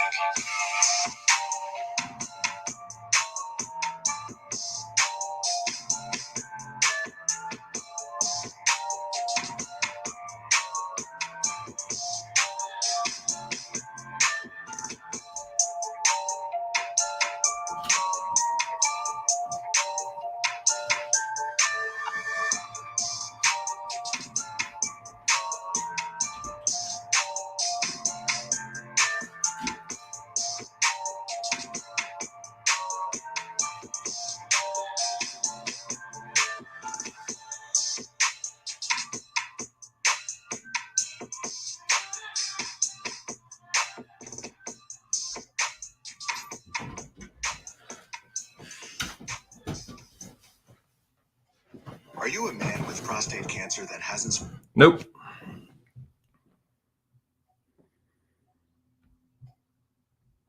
Once again, if anybody's interested in the music, for the credits, of course. Shout out to FAYZED. And free, no copyright, instrumentals, beats, and music. Wonderful channel. Check them both out. Show them both support like you show me. Yeah, so I feel much better now.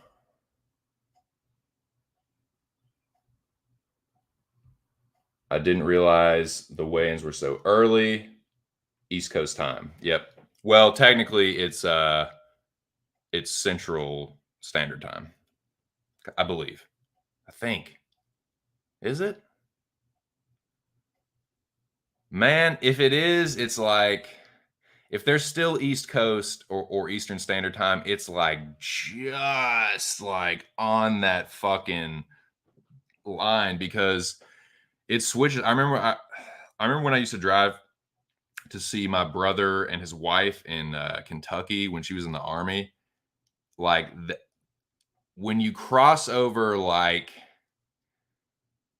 I want to say it's either somewhere like right before, like when you're crossing from either West Virginia into Kentucky, or it's like right when you get into Kentucky is like over the line. And I don't know where that is longitudinally with, that's not a word, longitudinal wise with Columbus. But it's either East Coast or Central is what I'm trying to say. In a very convoluted way. All right, man. Let's get back to what I said that I was going to talk about. Oh, and we are joined by the one and only Jabroni Cage, my favorite jobber in the whole wide world. There's a RKO for you, Jobber Cage.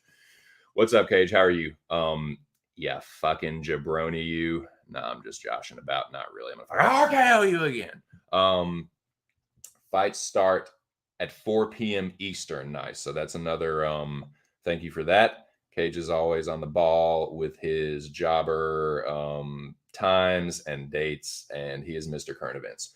Make sure you guys go check out Jobber Cage as well. His channel it's Cage My IQ, right? And then you've got Fighters First. You have like 10 channels. So just lay them out, Jabroni. Just tell the people where they can find you. I'm pretty sure it's Cage My IQ, and then there's like a Fighters First, and then there's like, you're part of like 10 different MMA networks, and just if you're interested, just fucking holler, Cage. He'll tell you. Yeah. Okay. Nah, where were we? Before I was so rudely interrupted. No, I'm just kidding. How you feeling today, Jobber Cage? You feeling a little better, dude? You kicking that fucking cold? Nah, in all seriousness, man. I hope you get over that shit. Don't nobody like to fucking have a cold, even a fucking jabroni like you.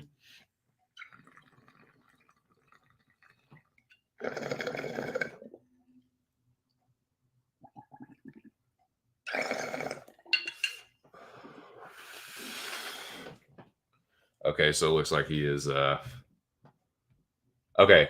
So if you want to check out Cage on YouTube, it's Fighters First. I only use Cage My IQ for talking. Okay, so in the chat, it's Cage My IQ. Fighters First on YouTube. Jobber Cage actually does do really good interviews with fighters, so check those out. He's a good interviewer, man.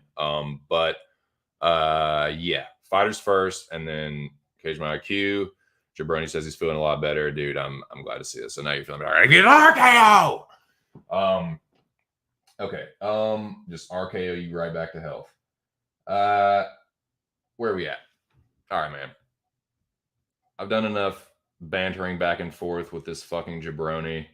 Nah, good to see you in the chat, Jobber Cage. I'm glad you're feeling better too. Where are we at? Okay, man. Shout out to Mr. Arkansas. Shout out to everyone that's still in the Mecca. I am one of them. It's finale night. Where there once were 20, there now are but 5. And then there were 5. The final 5, finale 5, if you will. Brought to you by the one and only Mr. Arkansas, the king of stream, whose 55-hour marathon will never, ever be beaten, ever. In the history of time and space. I fucking promise you that. Okay, so it's finale night. I'm not going to keep Lobby Queen waiting. He's been rocking with me since the beginning of the stream. He's in every fucking stream. He is one of the usual suspects. Shout out to Lobby Queen. Lobby Queen, if you have any social media or anything you want to plug, I don't know how active you are or into that you are, but if you want to, feel free. I will give you your free pick, Bubba.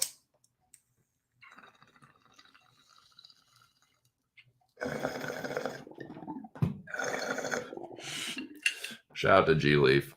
Shout out to G Spot. Shout out to G Spots, man. The mysterious G Spot. They say it's different for every woman. They say every woman has one, but it's different for everyone. Some women never find them. I've only found a couple in my day. Not to toot my own horn or anything, but you could do a lot worse in the sack, and I've only found,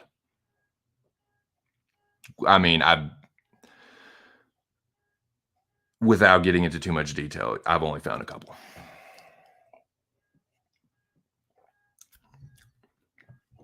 Brought most of them to completion, but I've only found a couple of G spots, boys. It's a hard thing to do. But my point is, this is being brought to you by G Spot. It's a good strain, man. It's a nice, just like right down the middle, 50-50 sativa, indica, and it's nice, man. It's good for streaming. Good for streaming, keeps you nice and level. Like the sativa doesn't jack you up too much. The indica doesn't knock you out too much. It's just nice, like bam. Gives you the nice, like, you know, checks all the boxes. Nice kind of like any time of the day hybrid.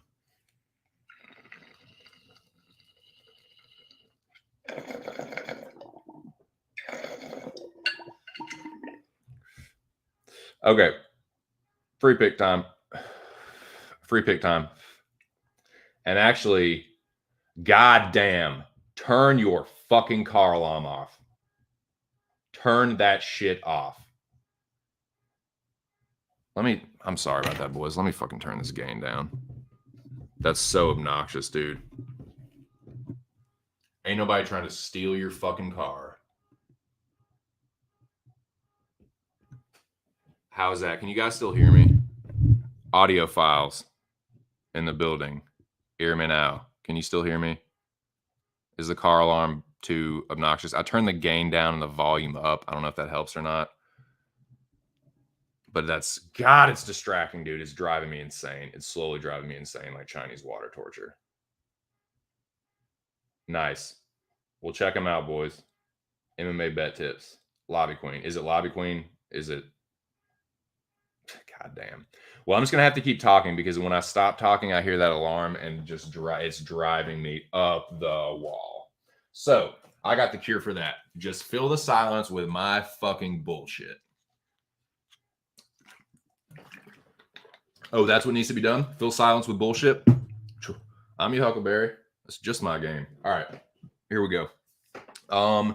Free picks. Now, boys, this actually is a perfect time to give a free pick because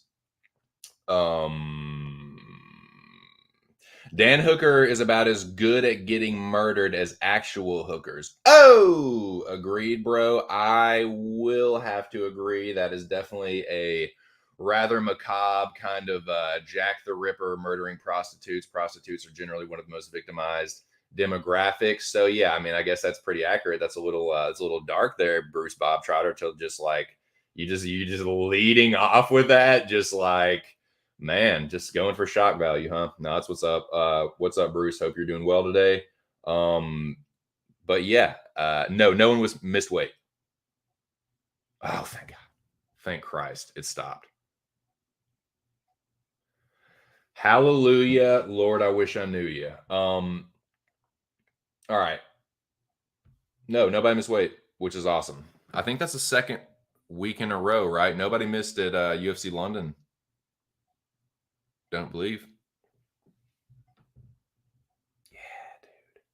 Yes. Okay. Now I can turn the volume down and the gain up a little bit. It's still on the lower side, though. I don't want too much outside noise coming in there. I just want that fucking shit going right into the fucking microphone. All right. Free pick time. This is a pick that I think will be contested, man. And there's a lot that you can do. This is going to be an icebreaker, boys. This is going to be a conversation starter. I think this is one of the closest fights on the card. I think this is going to be split in a lot of ways, not only in the predicting tapology world, but in the handicapping gambling world as well. I think the I've seen sharps on both. Well, I shouldn't say that. I've seen most of the sharps on one side, but I think this is going to be a very, very tightly contested, not only predicted outcome, but like the actual fight itself, I think is going to be very, very tight. And I think there's a really good chance that it could be a split. I could see either guy getting finished, but I think it's going to be a like sketchy split decision. But I am going to give you my pick. We're going to talk about the fight. And then, yeah. And thank you for this, and thank you. Little Charlie Kelly, like, I will go out with you, and thank you for this, and thank you.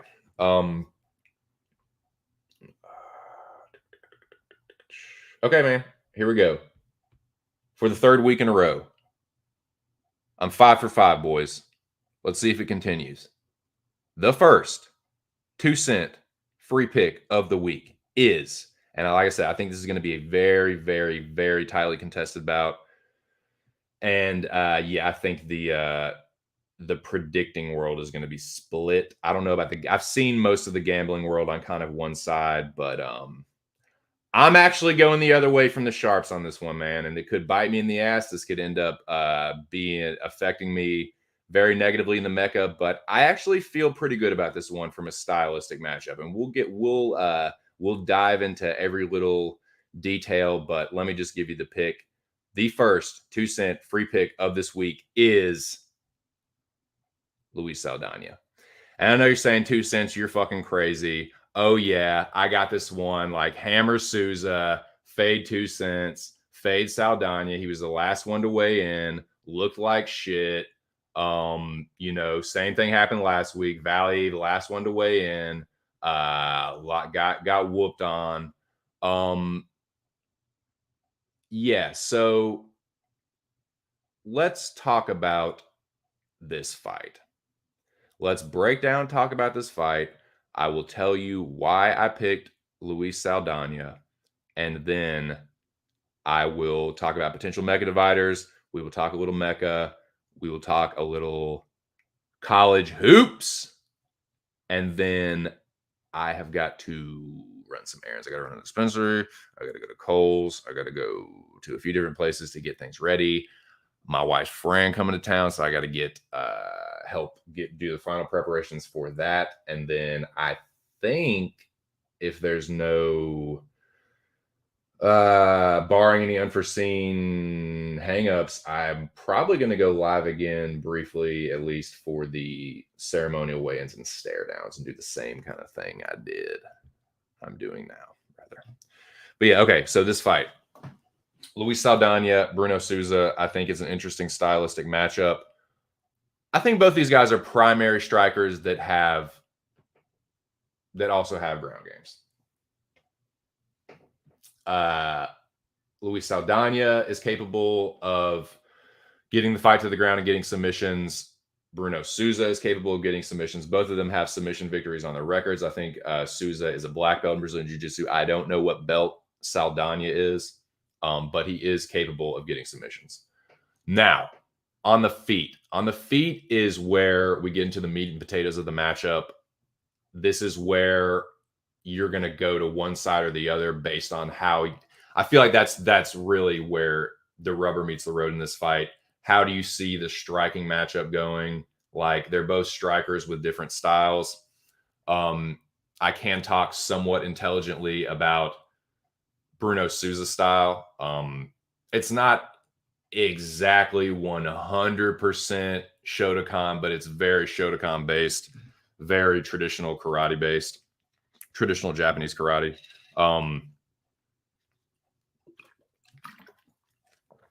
Bladed stance, crescent step movements, L step movements. I'm not going to get too deep into that, but it's a way of moving on the outside where you always stay in distance to counter strike, and you're effectively away from your opponent's head strikes. That's how Souza fights. He skirts along the perimeter of the octagon. He rolls out of danger when you press him. He's hard to cut the cage off with, against, whatever, to, with, what, whom, which, for. But yeah, he's an outfighter. He's an outfighting counter striker, karate based. He does good karate blitzes. He showed that in the fight against Mecca6 Bagassarian, who is a very good striker in his own right. So yeah, that's Souza's style. Good, accurate counter striking, bladed stance, good distance control, good lateral movement, as well as forward and backward movement. As is, dude. I'll just give you boys a little peer into the karate philosophy of moving around and why. Because people are like, oh man, he just seems to be this mystery, like this chess match. It's not really a chess match. It's not really a mystery. It's all just like, it's stance work. Karate is all stance work. Front stance, horse stance, back stance. And being able to move fluidly through those stances, either way, switch stance, like it's not a problem. You can, like with Shotokan, you can be there with both your feet together and attack and defend from any angle and shift into any fucking stance in any direction you want to. That's just that's the secret. If you want to know what the secret is, that's a secret. Stance work and being able to shift into any stance you want to and move in any direction you want to fluidly, smoothly, and then be able to attack from that stance or angle or whatever. That's Shotokan. That's what Souza's style is based in. Now, Luis Saldana. He has a boxing background, amateur boxing background. He was the state Golden Gloves champion for Iowa when he was younger. So he has a good boxing base. He's a good kickboxer as well. He does good work in the clinch. He has really good knees to the body and elbows as well. He has a decent ground game as well. Like I said, he's pretty decent at getting takedowns. He's not like the best wrestler ever, but he can get takedowns. and he can get submissions as well. So both of these guys are primary strikers that have a ground game. Now, how I feel the matchup's going to go down and why I'm picking Saldana is this. He has the style to beat a karate guy. A pressuring, boxing, kickboxing style. It's a style, boy. It's a style.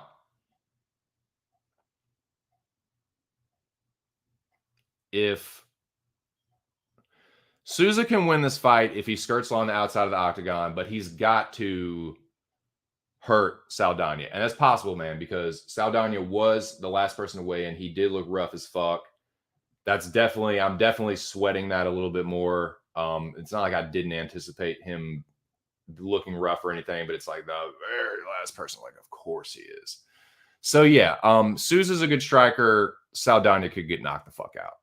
I'll just be real with you. I am worried about him getting knocked out, but there's a chance Saldana could do the knocking out, because if you go back and look at that Camuela Kirk fight, Kirk was having success landing on Souza. So it's not like Bruno Souza is some fucking like Floyd Mayweather. You can't find him. You can't hit him. Like, he's pretty good at being evasive, but you can still land on him. Like, Camuela Kirk was landing combos on him, cracking him in the third round. And Camuela Kirk, I think, got to temper your expectations a little bit with him. But yeah, I mean, and you can make a case that Camuela Kirk might have won that fight, dude. They were all close rounds, and Souza was backing up the whole time.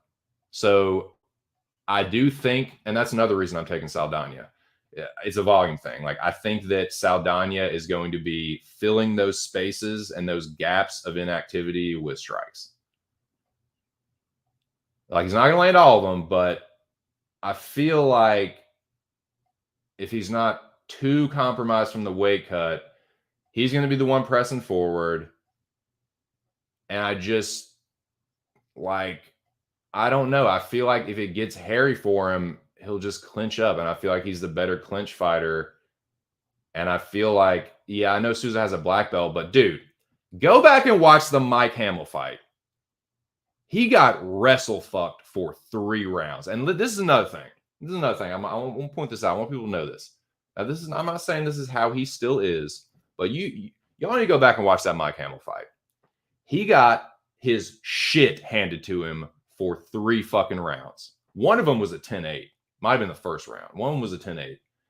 He's getting his shit handed to him in the third round, getting twisted up like a pretzel, and then Mike Hamill supposedly hits him with an illegal strike, quote unquote, supposed illegal strike.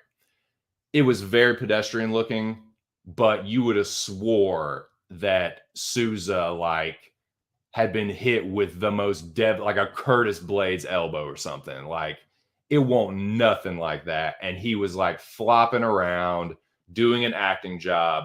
He took the easy way out and he quit like a bitch in that fight. I'm sorry. I'm not saying he's a bitch, but that was bitch behavior. Like, he took the easy way out in a fight that he was getting fucking dominated in. So yeah, man, I think your boy Souza got a little quit in him. Maybe not a lot. Maybe that's changed, but boy got a little quit in him, if you ask me. Just saying. IJS, bro. IJS. So yeah, maybe he knocks Saldana out, but I think this boy can be broken. And I think Saldana got the style to do it. So yeah, I think if Saldana gets hurt, he'll clinch / take him down. He does do that to either slow the fight down or, yeah, get out of danger. But I think he's the better boxer, man. I think he's going to put hands on this dude. I think Saldana is going to put, and that's the other thing. Saldana and Souza does as well. They both throw good low kicks, but Saldana is more consistent with them. And Souza is heavy on that lead leg. And how he checks him, he does the turn the leg to the outside thing. And sometimes that works, man. But if you're constantly having to adjust and do that, if you're checking the kick, it's hard to check the kick and counter at the same time.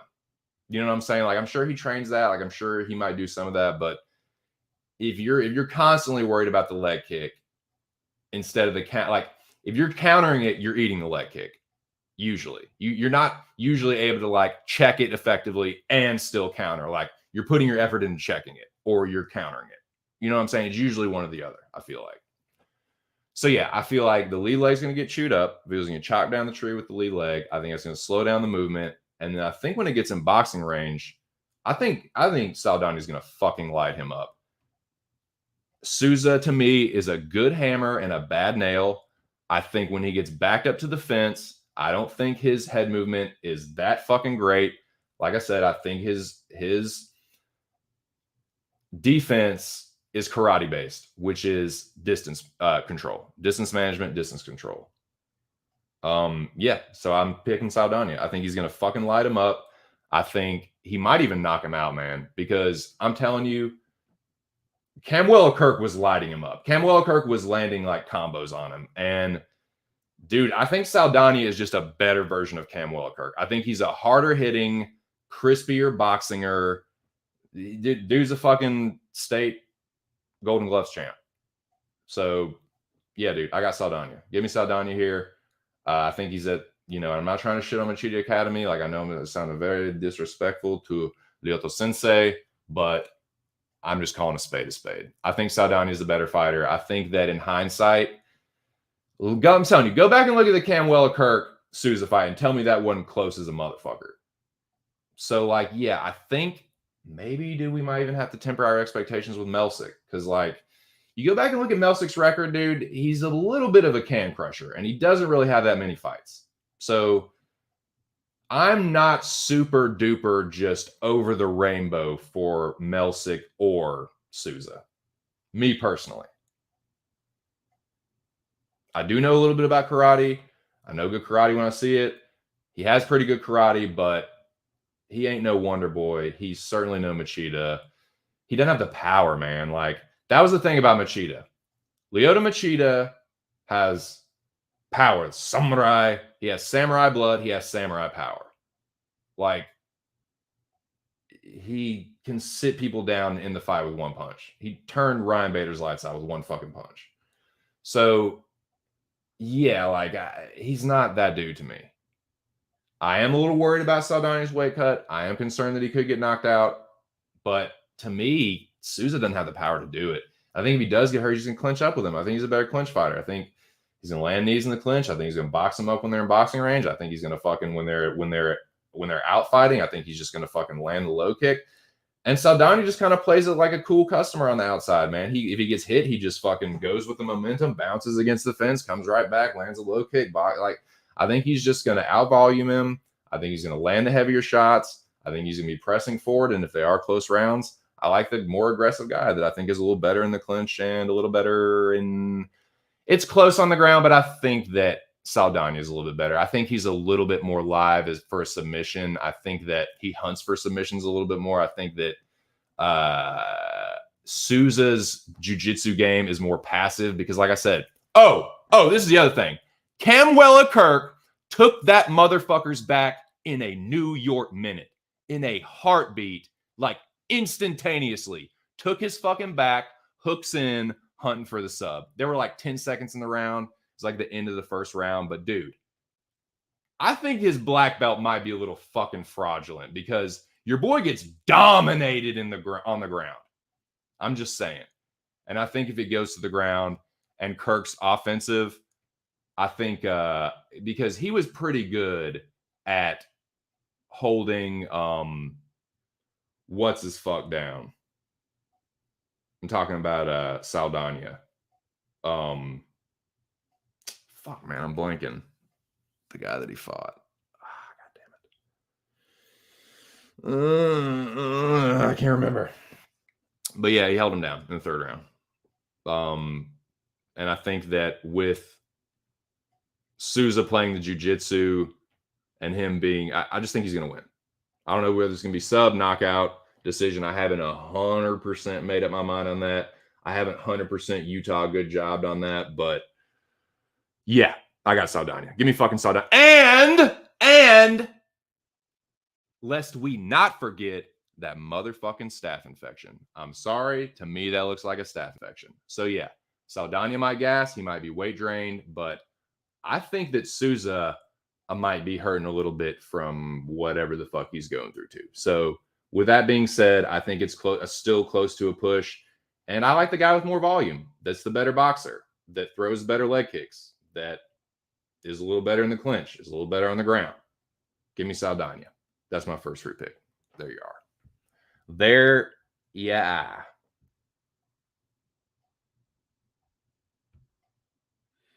Yeah, Lobby Queen on Bet MMA tips for anybody interested. Dojack, David Dojack is my play this week. That's what's up. That's what's up.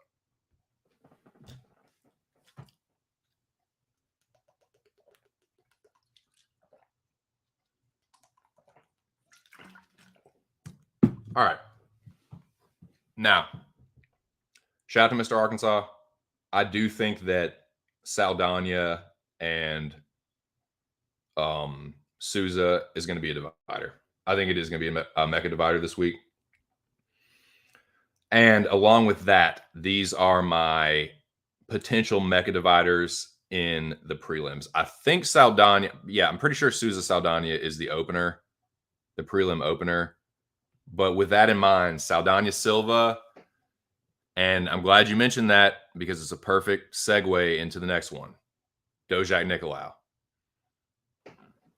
I'm going to give out one more free pick, and it's going to be on, might still be on the prelims, but it's none of these. It's none of these here. Now, the last one, Gutierrez Batgary. I think it's going to be another close one, man, because Gutierrez has beaten slightly better competition, I'd say. Maybe, kind of, maybe, sort of. Sort of, kind of, maybe. Has he? Maybe. I don't know. Y'all tell me. In y'all's opinion, has Chris Gutierrez beaten the better competition? And how much better competition? Because I think this is a close one, man. This is the one where you can make an argument. Like Saldana Souza is one where you can make a good argument for either guy. So is this one. Because I'm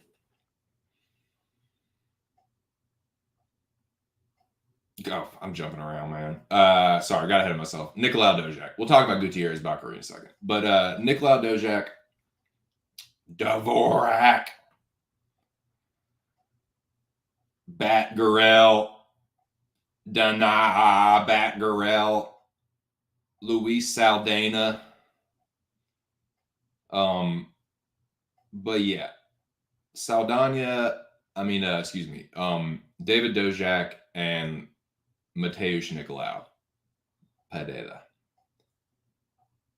This is one of the closest ones, man, from a stylistic matchup, because I think, let me look at their records, but I think this is probably the toughest test for either one of them, if I'm not mistaken. I'm not giving my pick away on this one, dude. This is a really close fight that could go either way. And yeah, I don't see how anybody can feel super comfortable either way on this one. I think Nicolau is one of the livest dogs. I'll say that.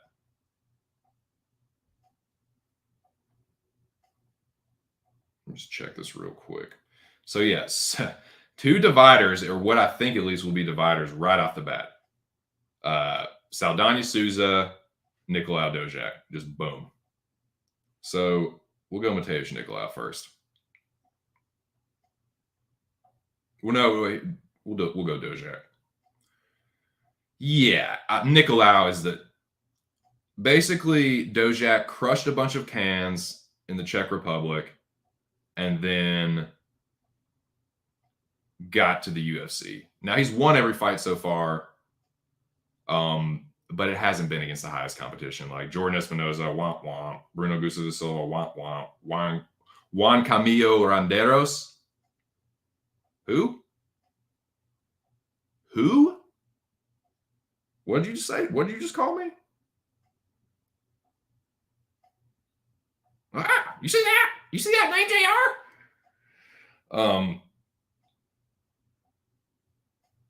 Yeah, man. So, dude, it's a step up in competition for Dojack, Now let's look at Nikolau's record. Definitely a step up in competition for Dojack. Test for him, man. Tough test for him. Yeah, nah, it's, yeah. Sorry, excuse me. Misspoke. Mateusz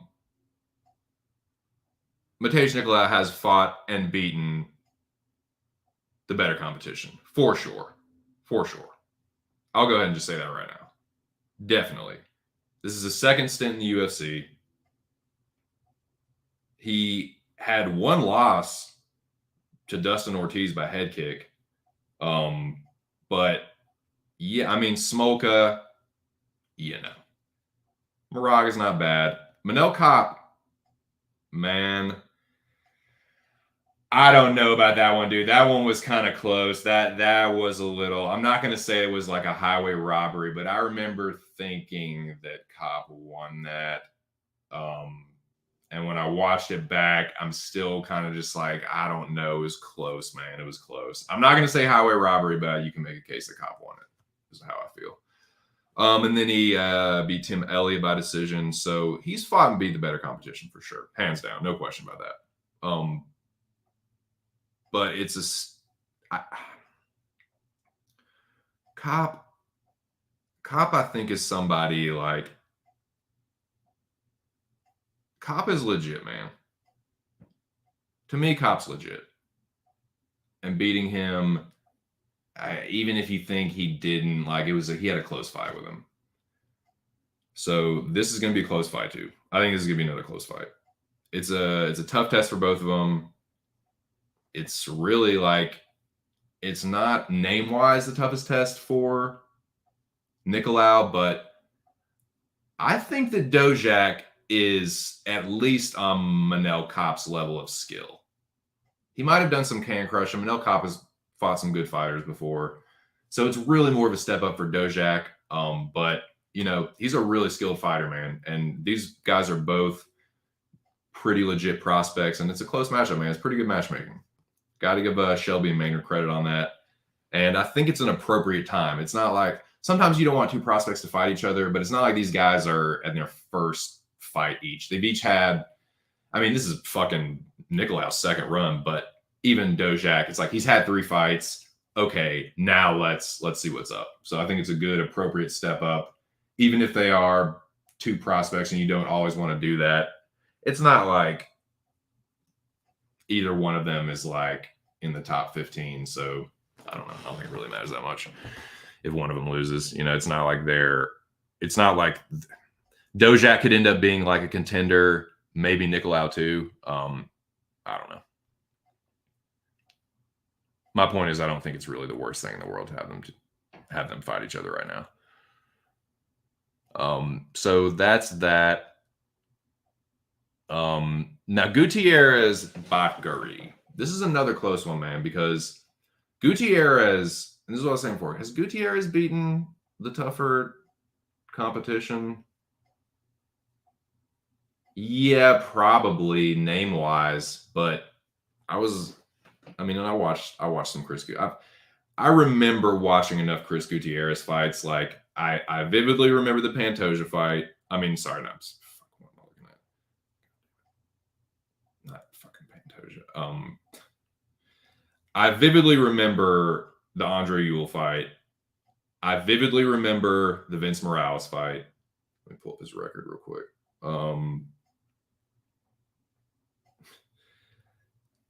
I definitely remember the Cody Durden fight, and I watched the Felipe Corrales fight.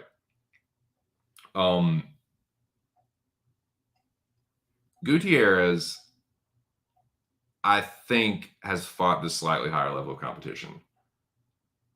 But you like, just name-wise, Andre Ewell, cut. Geraldo de Freitas, no longer with the promotion. Felipe Colares, win one, lose one. He's 2-3 in the UFC. So I think this is a pretty tough fight for Chris Gutierrez. Now, Gutierrez has the style to beat a guy like Dana. You know he's going to come forward and try and knock you out. Chris Gutierrez has really, really good leg kicks. So I can see Chris Gutierrez just like staying consistent with the leg kick and kind of like Souza just skirting along the perimeter and winning the rounds. So yeah, this is going to be for Dana, this is going to be a test of determination, like sticking to the game plan and not getting frustrated. It's going to be a real test because Gutierrez is a frustrating fighter. He's a guy that like, he kind of stands in front of you for a second, but then he's just out of there. Hits you with the leg kick and he's out of there. Hits you with the 1-2, he's out of there. He's just a frustrating guy. Like, frustrating guy to fight. Yeah, like I don't know, it's a tough fight. I think it's a tough fight for everybody. And he just knows how to win the rounds. It might not be against the best competition, but on the other side, you look at Bakary Dana Bakary. I'm like I said, I'm not sure which one comes first with the Mongolian names, but the dude's a knockout artist. You know what the deal is. He knocks out guys that have not been knocked out before. Could we see that with Chris Gutierrez?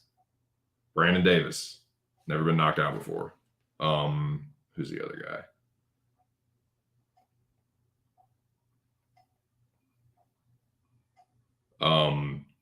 Guido Canetti.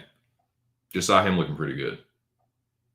Albeit against a heavy bag, but yeah. First person ever knocked Guido Canetti out. First person ever knocked Brandon Davis out. Now, these aren't world beaters, certainly. But I'm just saying. The guy has a lot of power. But he lost a decision to Haile Altang. I could see Chris Gutierrez chopping that tree down, winning the rounds, winning a decision. It's a really tough pick, man. Went back and forth on it a lot, but I feel pretty good about who I picked. And I'm not going to tell you motherfuckers who it was. Let's catch up with the comments. Shout out to the General. General, best of luck. It's been a long Mecca. You made it this far. I made it this far.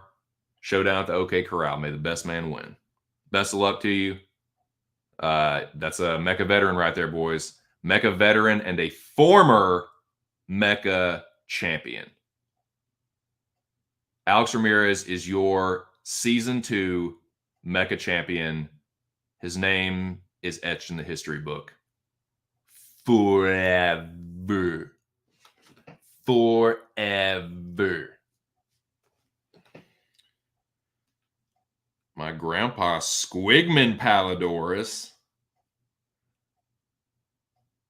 Let's see. Okay, so yeah, Bakary and Gutierrez is a tough one. Tough, tight one. Tight. That's the prelims.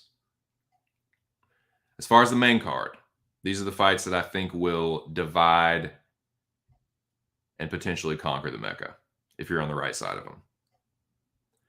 Jacasey and Slavaclaus. Now, it's a test for Slava. It's a test for both. I mean, Slava to me is a legit prospect. And Jacasey is a proven veteran. Jacasey has more UFC experience. He's fought the better competition. He's beaten the better competition. So it's this test for Slava, man.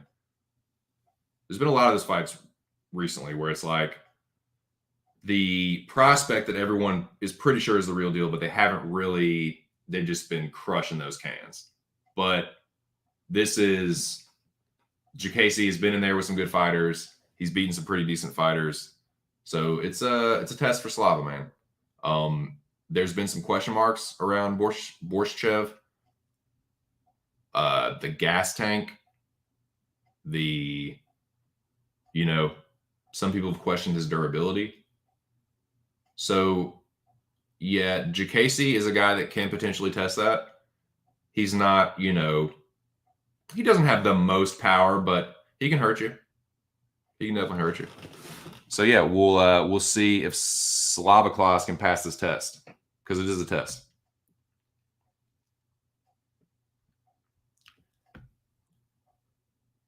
Jesus, how are you, my friend? Showdown at the OK Corral. You damn right, Bobo. It's a going down, Bubba.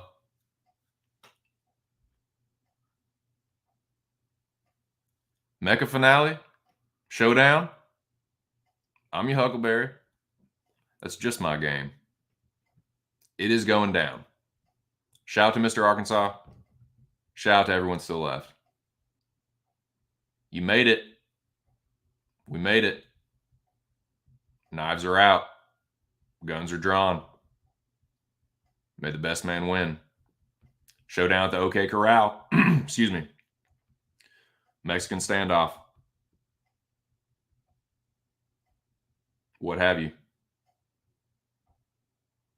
So yeah, Jacasey Borshev is the first fight on the main card that I think could really kind of split things. The other one is Matt Brown and Brian Barbarina. This is UFC Columbus, boys. So this is in Matt Brown's backyard. How do you interpret that? Is Matt Brown going to be charged up? He's a veteran. He's fought in front of the crowd more often than not. I tend to think it would be a good thing for Matt Brown. But you never know. I mean, the guy's 41. I don't really feel like there will be too much pressure on him. I don't know, though. I don't know. But as far as the matchup itself goes, stylistically, skill matchup-wise, I think it's a tough fight for Brian Barbarina. Matt Brown does hit very hard. He's very tenacious. He's known as the Immortal. Like, the dude takes a licking and keeps on ticking. Now, that has not always been the case recently. I think more recently, you can say that maybe his chin is starting to get cracked a little bit, but I think overall he's still pretty durable. But it's a good matchup because Barbarina is a guy that can test that durability and give. I think it's just going to be a good fight. I think this has potential to be fight of the night. Barbarina just gives those kind of fights, and so does Matt Brown. Both of these guys have been in some all-time memorable wars. They've come out on the winning side of some of them and the losing side of some of them. The two best examples I can think are one of each for each. For Matt Brown, the Cowboy Cerrone fight. For Barbarina, the Luque fight. They both came out on the losing end of that. As far as wars that they won, trying to think. Those are the two fights for them that stand out the most, though. Matt Brown did beat Wonderboy Thompson. He was the first person to beat Wonderboy Thompson in the UFC. Think of a war that he won. He didn't really have a war with Saunders or Sanchez. He kind of just fucked them up. He choked Tim Means pretty early. Think of just another war he had. Maybe Eric Silva. But anyway, yeah, Matt Brown is a bad motherfucker, dude. He's one of the bad motherfuckers. He's just no nonsense. I just like to fight. It's what I do. He's passionate about it. He's good at it. He likes to put on a show. So does Barbarina. So this could be a fucking barn burner, man. This is going to be one for the people. I think this is probably people's main event or co-main at least. 9 people in the building. That's tight. Shout out to you guys. So, dude, this is going to be a tough one, man. This is a tough pick. I think there's a pretty good chance that someone's going to get knocked the fuck out. I know we say that all the time. Oh, dude, guaranteed knockout. Fight does not go the distance. And what happens? It's like a fucking, close decision. But I think there's a pretty good chance someone going to sleep here. The way these two fight, the fact that Matt Brown's 41, Barbarina, you can make a case that he might be kind of shot, man. Like, you can say that Matt Brown's shot worn. There's certainly evidence for that. But for Barbarina, man, like, he's taken a lot of damage for being the much younger guy. You could make an argument he's taking maybe not the same amount of damage, but relatively the same given the amount of time both of them have been in there. Barbarina, just his style is just take two to give one. But he does work at a pretty decent clip, so I'm interested to see how that goes down. I'm interested to see how both of their chins hold up, because I really do think that this is going to be The first one that lands the nasty one, the first one that lands the stanky one is going to probably be the winner. I don't know who it's going to be. I really don't see how you can feel super confident about either guy, because let me play devil's advocate for both. For Bryan Barbarina, the dude's taking a lot of fucking damage, and he kind of just eats punches with his face, and you can get away with that against lower competition. But somebody like Matt Brown, he'll just fuck around, turn your lights off, dude. Because he is someone that, like, he's mean, dude. I'll say that about Matt. If I had to describe Matt Brown in one word, mean. Fucking mean. And dude, if Barbarina thinks he's just gonna like walk through all of his punches, probably got another thing coming, man. I think if Barbarina wants to win this fight, he's got to be smart and pick his shots a little bit better than he sometimes does. On the other side, like I said, man, I mentioned like Matt Brown. He is kind of that same dude, man. He takes two to give one. So, and I'm not saying he's a glass jaw. He's not, man. Matt Brown's tough.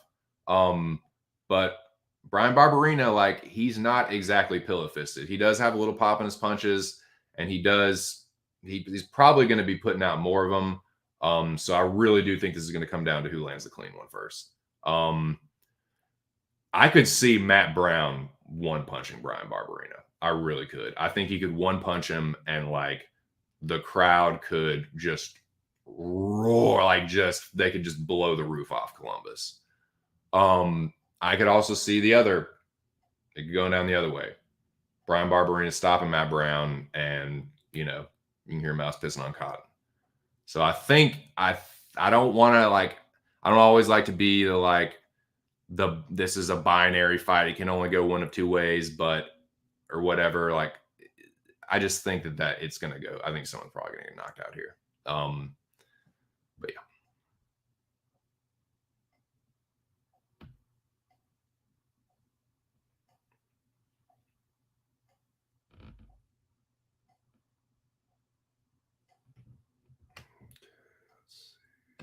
On the let's see.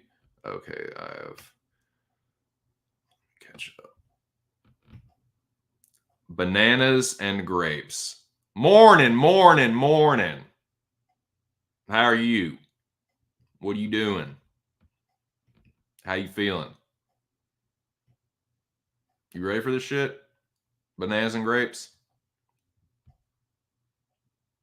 If you're just joining me, which I think you are, I'll go back through real quick. Everybody made weight. This is who I thought looked good. This is who I thought did not look so good. The asterisks, I don't know whatever, the asterisks is beside who I thought looked the worst and who I thought looked the best. In my opinion, I suggest you give it a look, everyone, for yourself. See what you thought. But that was my 2 cents on that.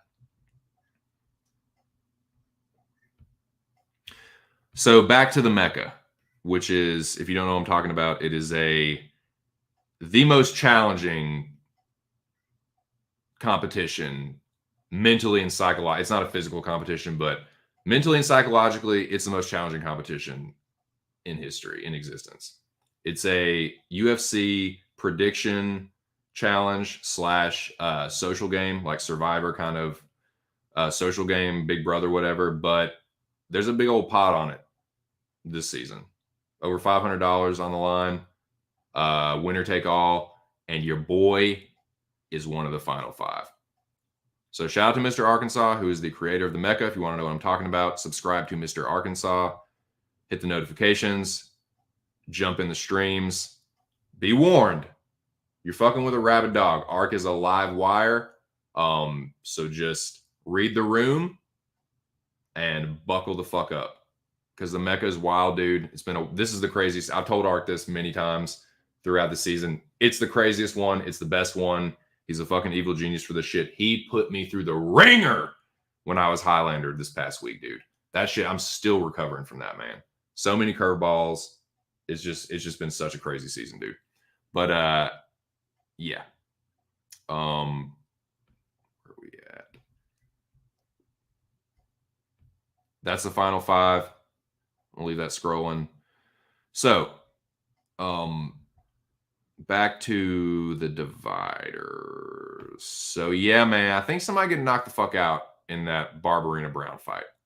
The Blades Dawkins. I'm not 100% sure how people are going to go on this one. This is another one where you can make a good case for either guy. Curtis Blades, how does he lose fights? He gets knocked the fuck out. Now, it's been by Francis and Derek Lewis. Dawkins obviously doesn't have their power, but he does have speed and boxing skill and accuracy. So that could be a problem for Curtis. On the other side, Curtis Blades, probably the best wrestler at heavyweight. And he looked pretty good on the scales, and he's big. So, you know, I think it's a close fight, man. It's a close matchup. You can make a good case for either guy. I don't know how it's going to go on the Mecca. There could be just everybody on Blades. Could be a few people on Dawkins. And I might be one of them, man. I think you make a good case for Chris Dawkins winning this fight. Curtis, you know, he does not. Some people say, like, well, he doesn't have a bad chin. Like, he doesn't have a great chin, man. Like, he just doesn't. Like, you can say, oh, well, it's Francis and Derek Lewis, but it's like, nah, he gets hurt in other fights besides just those two. So he gets hurt in most fights, honestly. So no, I don't think Curtis has the best chin. I think a guy like Dawkins, dude's quick, gonna beat him to the punch, better boxing. I think he's knocking the fuck out. Maybe not just one punch him, but make him quit. It's going to be about whether Dawkins can stop the grappling or not, which, you know, he has pretty good takedown defense, but it's going to get tested. So it's a good matchup. I don't know how it's going to go. Like I said, could be more people than not on Curtis Blades. I don't know, though. Could be right down the middle. But it's only down to 5. So if 2 people are with Dawkins, that's a split pick. So we'll see, man. But yeah, it's going down, man. It's finale night. Over $500 on the line. Mecca glory, Mecca infamy, to have your name etched in the Mecca history books forever. Squigman Palladora style. Forever. A lot on the line. A lot of pressure. You got to harness the energy. Harness energy, block bad. It's a flow, Happy. Feel it.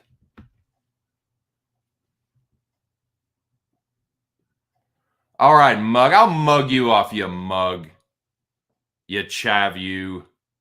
Sawed off, you nonce. You muppet. You helmet, you. Rush, give me your best British insult. Insult me in your best with your best British, like, you helmet.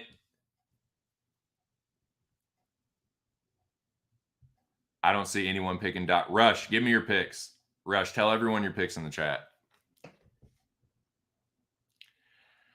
Best of luck, Rush, my boy. All right, my son. You donkey muppet. You belter. Piss off, you nonce. You munter. One word, mug. You mug you.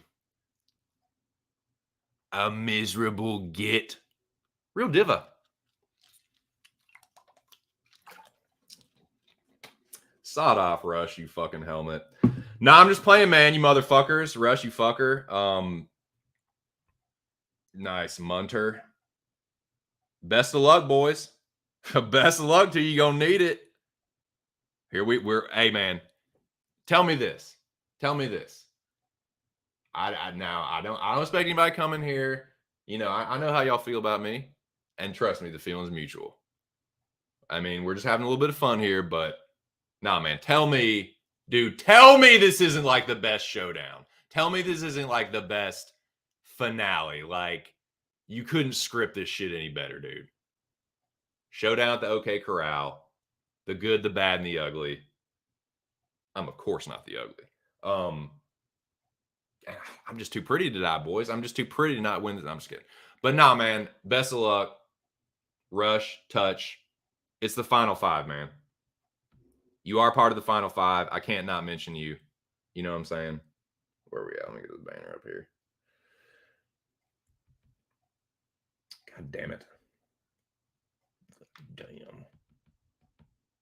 Boom. Boom, dude. Noah Allen, CMT, or goddamn. Noah Allen, Call Me Touch CMT, Alex Ramirez, Rush, just my 2 cents. Those are the final 5. Recognize. Recognize when a room full of, I can't say all alphas, but a room full of veteran, like Mecca veterans, they lock the door, the knives are out, or if you want to say showdown at the OK Corral, you know, good, the bad, and the ugly, whatever. Wah, wah, wah, wee, wee, you know, that's what time it is, man. Best of luck. Best of luck, boys. But yeah, if you're interested, Rush and Touch. I did give out 2 free picks. Well, I gave out 1 so far. I got another one coming. And I feel good enough about this one that, yeah, cuck it if you want. Fade me if you want. Whatever's clever. I'm rolling with Luis Saldana, though, man.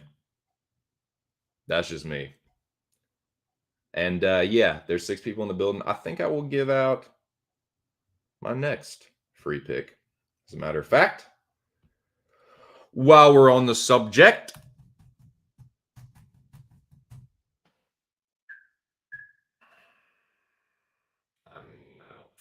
this one is going to shock too many people. Should be a rather popular pick. So yeah, that first one, that one's going to be split. I do see at least 1 or 2 people picking Souza. I will be picking Saldana. Best of fucking luck. Alexa Grasso is my next free pick. I'm taking Alexa Grasso over Jojo. Just think, if this had been 5 years ago, it would be a way closer fight. I went back because I did a little tape study with Jojo. I went back and looked at some of her earlier fights, especially some of her Invicta fights, dude. She was pretty vicious, man. Like, vicious with her boxing and her Muay Thai, and like good with trips and shit too. Just getting like physical and just grappling bitches a whole lot more. Now, you know what the deal is with Jojo. She's very susceptible to the submission, like Sarah Mcmahon. But yeah, I think Alexa Grasso, being the younger fighter, considerably younger, like not 5 years, like 7 years, 7 or 8 years. Crispier boxing, throws in combination. I think she's going to light Jojo up. I don't know if she's going to finish her or not, because I think this will be contested most. But hey, Alexa Grasso does have a good ground game, and she does hunt for submissions.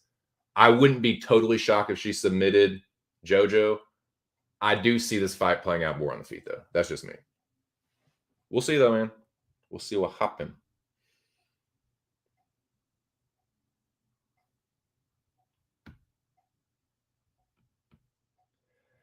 Touch, don't even put that. Don't you and Rush are going to make the same picks. Both win the Mecca, and what I know you've done the calculations and figured out what way you can fucking Weasley. We geniuses. 200 plus IQ. Yes, smooth brain nonsense. You absolute belters. You helmet. Batgari. Dark Knight. General loves the Dark Knight. Go ahead. Jojo gonna put limbs on her. Nah, she getting tuned up, man. She getting biggity boxed the fuck up. You heard me? The Dark Knight shall rise. No submish. I'm not calling you a Bellator. I'm calling you a belter. I'm calling you a helmet.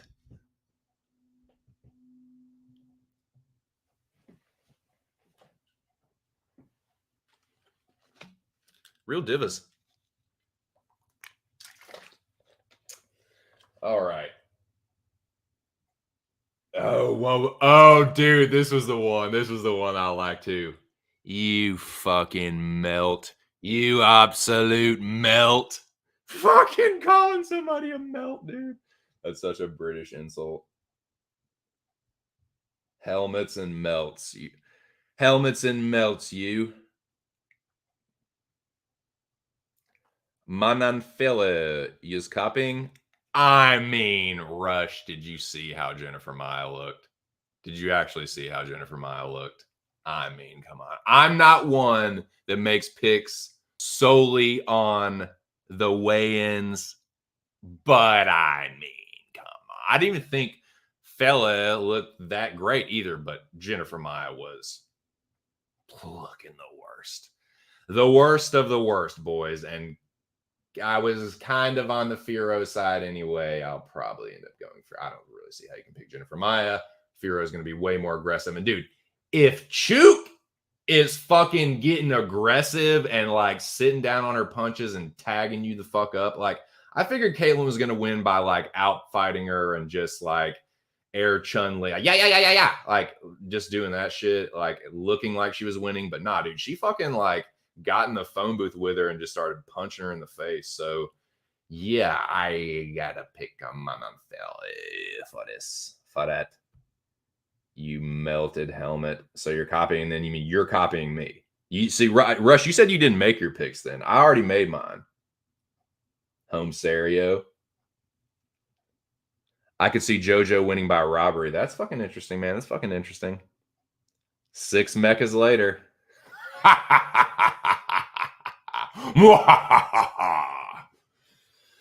All right. Where are we at, boys? Okay, I do need to start moving things along. I do have some things to do. I have some errands to run. I gotta go to the dispensary. I gotta go to Kohl's. I gotta go to fucking, what else do I have to do?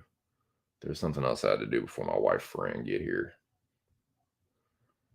But that's what's gonna happen. And I think I will be back for the ceremonials and the stare downs.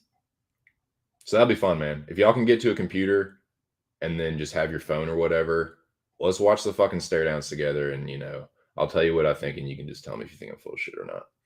The fuck was I gonna say? Yeah, so that's my second free pick. So Saldana and Grasso are my 2 free picks. These are what I think the mecha dividers are going to be. All right. So, yeah, I'm going to try and wrap this up at 2:45. I'm just going to do that. But let's first talk about a little fucking, well, no heart, no stamina. Who is this you're referring to? No courage? Are you talking about me, Rush, you fucking piece of shit? No, it's fine. Are you talking about Rush? Are you talking about Grasso or Saldana? Are you talking about Grasso? Or are you talking about Luis Saldana, Hans? What's who in Espanol? I know where's donde. What is qué? What is who? I'm going to look that up. Basic conversational Spanish. Who in Espanol? ¿Quién? ¿Quién? Is it qué? ¿Quién? ¿Quién? ¿Quién?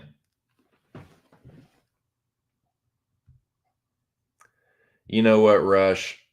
I'm just going to take my fist and just fucking drive it right into your fucking face. Yeah, whatever, Rush. Wrapping the stream up. Yeah. I got things to do, man. I'm sorry. I know you love to just sit here and bust chops for fucking 3 hours and talk about your fucking supposed dominance. But yeah, I got some errands to run, man. I gotta go get some tree. I gotta get some things together. my wife's friends coming to town, and yeah. But I will be back. I will be back. The ceremonial weigh-ins. Let me double check because I don't want to say nothing too stupid. I mean, I already say enough stupid shit. I don't want to add to it. Let's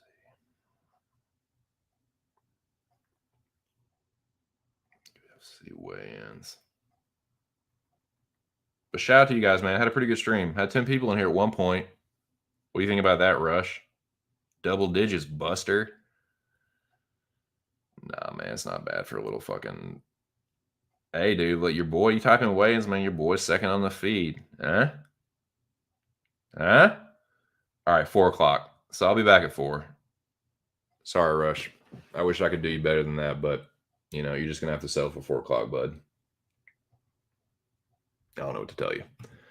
So let's start to wrap this up.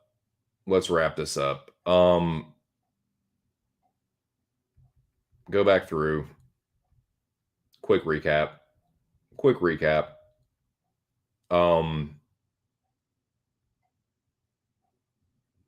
to that. I'll do that at the very end. Woo pig. Woo pig. Side Razorbacks. How about them hogs, baby? How about them hogs taking out Gonzaga? Fucking #1 seed. Done. See ya. It's a short bus ride home. We go in Elite 8 again, 2nd year in a row. Showdown with Duke. You can't script that shit any better. Want to know who Arkansas... Fun fact. Guess who Arkansas beat to win our only national championship in 1994? I remember that shit. I was in like 4th or 5th grade. In Little Rock, Arkansas. You want to talk about a time to be a Hogs fan. It's another time like that. This is the first time I felt like that since the Richardson era. Guess who we beat to win it? Guess who Arkansas beat to win the national championship? Take a wild guess. Starts with a Duke. Ends with a Blue Devils. Taking out Grant Hill. Scotty Thurman. Jacking that 3. But yeah, man, it's a showdown. You can't script it any better. Coach K's swan song. And hey, we're going to put that motherfucker away. The way we're playing, dude. Hey, I saw, and let me tell you this real quick. The refs tried to fuck us in that game. And let me tell you what I mean. The first half, I don't even know if we got into the fucking bonus. 10 minutes into the first half, Gonzaga was in the bonus. In the second half, we didn't get into the bonus until there was 1 minute and 6 seconds left on the fucking clock. And Gonzaga was in the double bonus. They tried to fuck us. Dude, if the refs had called those fouls fair, we would have fucking crushed Gonzaga. Crushed them. We would have beat them by like 10, 15 points, dude. Even still, even with the fouls and bullshit, we were hitting our shots. When Arkansas hits their shots, we'll fuck you up. We will fuck you up. Because we always hustle. We always play good defense. We had like 15 turnovers. We had upwards of 20 turnovers in that game. We play good defense. We have good individual players that can create offense. So we don't always need to be like, we're not one of those like, pass it around, pass it. That's like Duke. Pass it around, get to the shooter, shoot it. We have individual people that can score. Trey Wade had a fucking kick-ass game. I'm giving the game ball to Trey Wade. He was hitting threes. He was splashing fadeaway jumpers, mid-range fadeaway jumpers. Yeah, Trey Wade, game ball. Audie's Tony had a great game. Amude had... Dude, they were calling the pussiest ass, pansy ass weak fouls on Arkansas. Dude, Gonzaga was fucking assaulting us under the boards, and they wouldn't call a fucking thing. So that's why like we were just forced to shoot threes and long twos. Because Gonzaga was playing so fucking aggressive. They knew the refs weren't going to call anything, so they would just fucking crowd the shit out of us. They wouldn't let us drive. We had to like fight and claw for points, dude. And then we ended up just having to shoot threes, and they weren't letting us get to the line. That's how we win games a lot of times, is just like we're so aggressive when we create fouls. Like, we have guys that can drive really well, like Note and Likes, and Likes is just ice cold from the line, dude. Shout out to Chris Likes, man. He was fucking ice water in his veins from the line. Because they tried to come back, dude, but he made it 2 possession at the very end with like 8 seconds left or something. It was too late at that point. But yeah, man, Hogs going to Elite 8. 10 people in the building. What's up? How you love that? How you love that shit, man? You were going to wrap up the stream with my official fix? Very, very funny. Yes. Hardy freaking hard. No, I gave you the 2 free picks, Saldana and Grasso. That's all you're going to get from me. Bananas and grapes. You jokester, you. No, all right, man. But yeah, how about them Hogs?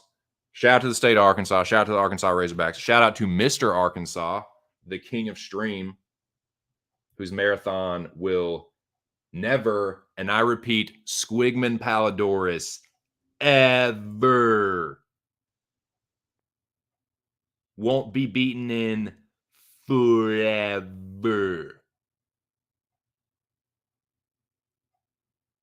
So yeah, man, shout out to Ark. Mecca's going down tonight. Hogs going to Elite 8. 2 cents winning the Mecca. I mean, that's just fucking pimp tight, dude.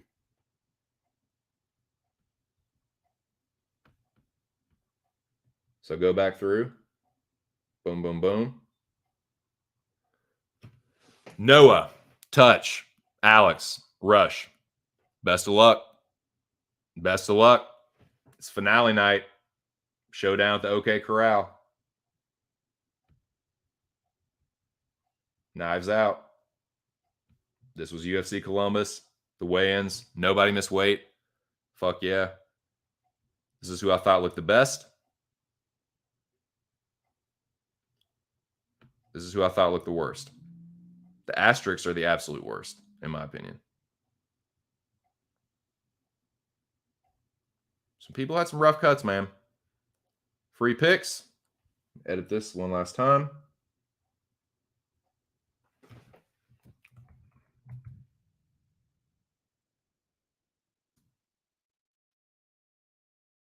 These are my 2 free picks. Oh, and I guess Man and Philo too. Fel, however you fucking pronounce her name. These what I think the dividers will be. Let me do this. God damn it.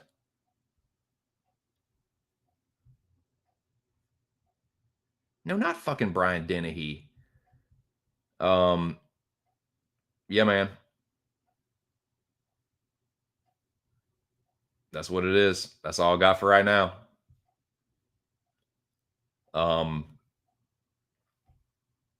Appreciate everybody stopping through, man. Had a good stream. Hit double digits twice. Hit 10 people twice. Boom. That is a victory. Every single time, that is a win for a channel like mine. And that rhyme.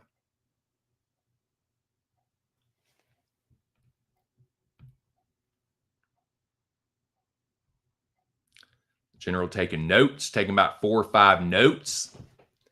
All right, boys. That's all I got. I got to run to the dispenser, and I got to run to Kohl's, and I got to, I don't fucking know. There's something else I had to do, and I can't motherfucking remember. I'm sure the wife will remind me. But yeah, man, shout out to Lady TC. Without her, none of this would be possible. I don't feel like I thank her enough. She is the light of my life, the love of my life, and my partner in crime, mi amor, mamosita. Okay. Go back through General, Bananas and Grapes, Helmet, Bow Nose, Melt, Helmet, melt, general, cooler. Best of luck. Yeah, let's see. We got the helmet. We got the melt. The melter and the belter. Yeah, mug. All right, Muggy. Man, Rush is funny, dude. Rush, you're a fucker, but you're pretty funny, you fucking piece of shit. Artem, close second for close in the running for funniest motherfucker around here, dude. I mean, quite being an idiot, pretty funny. You know what I'm saying? You're pretty funny. Nah, man. Artem's hilarious. Very good sense of humor. Jabroni Cage, thank you for stopping through. Hope you continue to feel better. So I can continue to because I don't want to RKO a guy that's sick. I don't want to RKO a man that's down, but now they're RKO. You see that? Bob Trotter, thanks for coming through. Best of luck to you. Best of luck to everyone, man. In your bets and picks. Jackie boy, Northern England's finest. Best of luck, Jackie boy.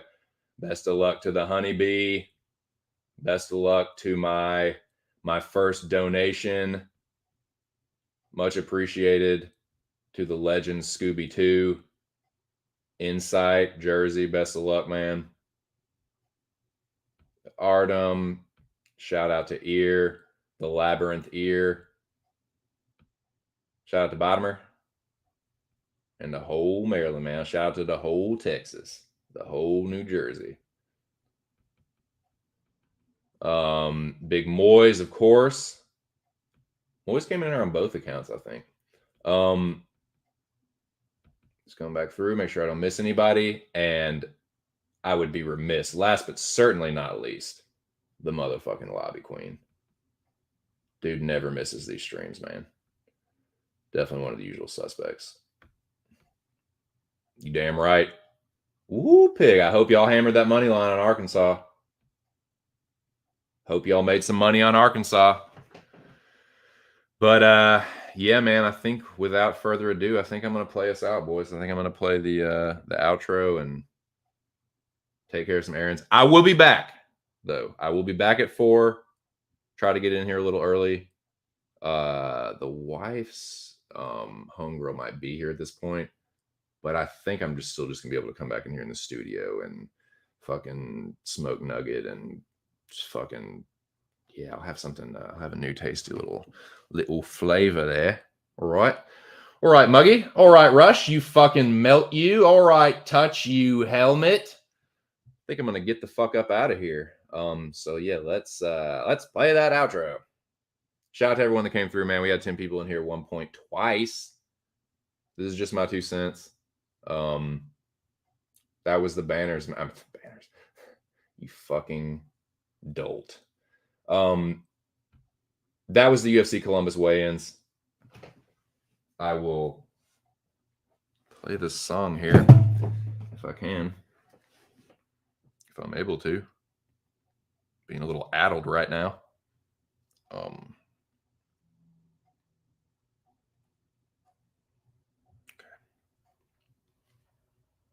But yeah, man. Yeah. Y'all are the shit, dude. Best of luck. Melt, helmet, general, Noah. Best of luck, boys. Damn good finale. Shout out to Mr. Arkansas. King of stream. Ain't nobody beating that 55-hour marathon, man. Nobody. Shout out to you guys most of all.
This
is FAYZED music.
Catch you boys next time.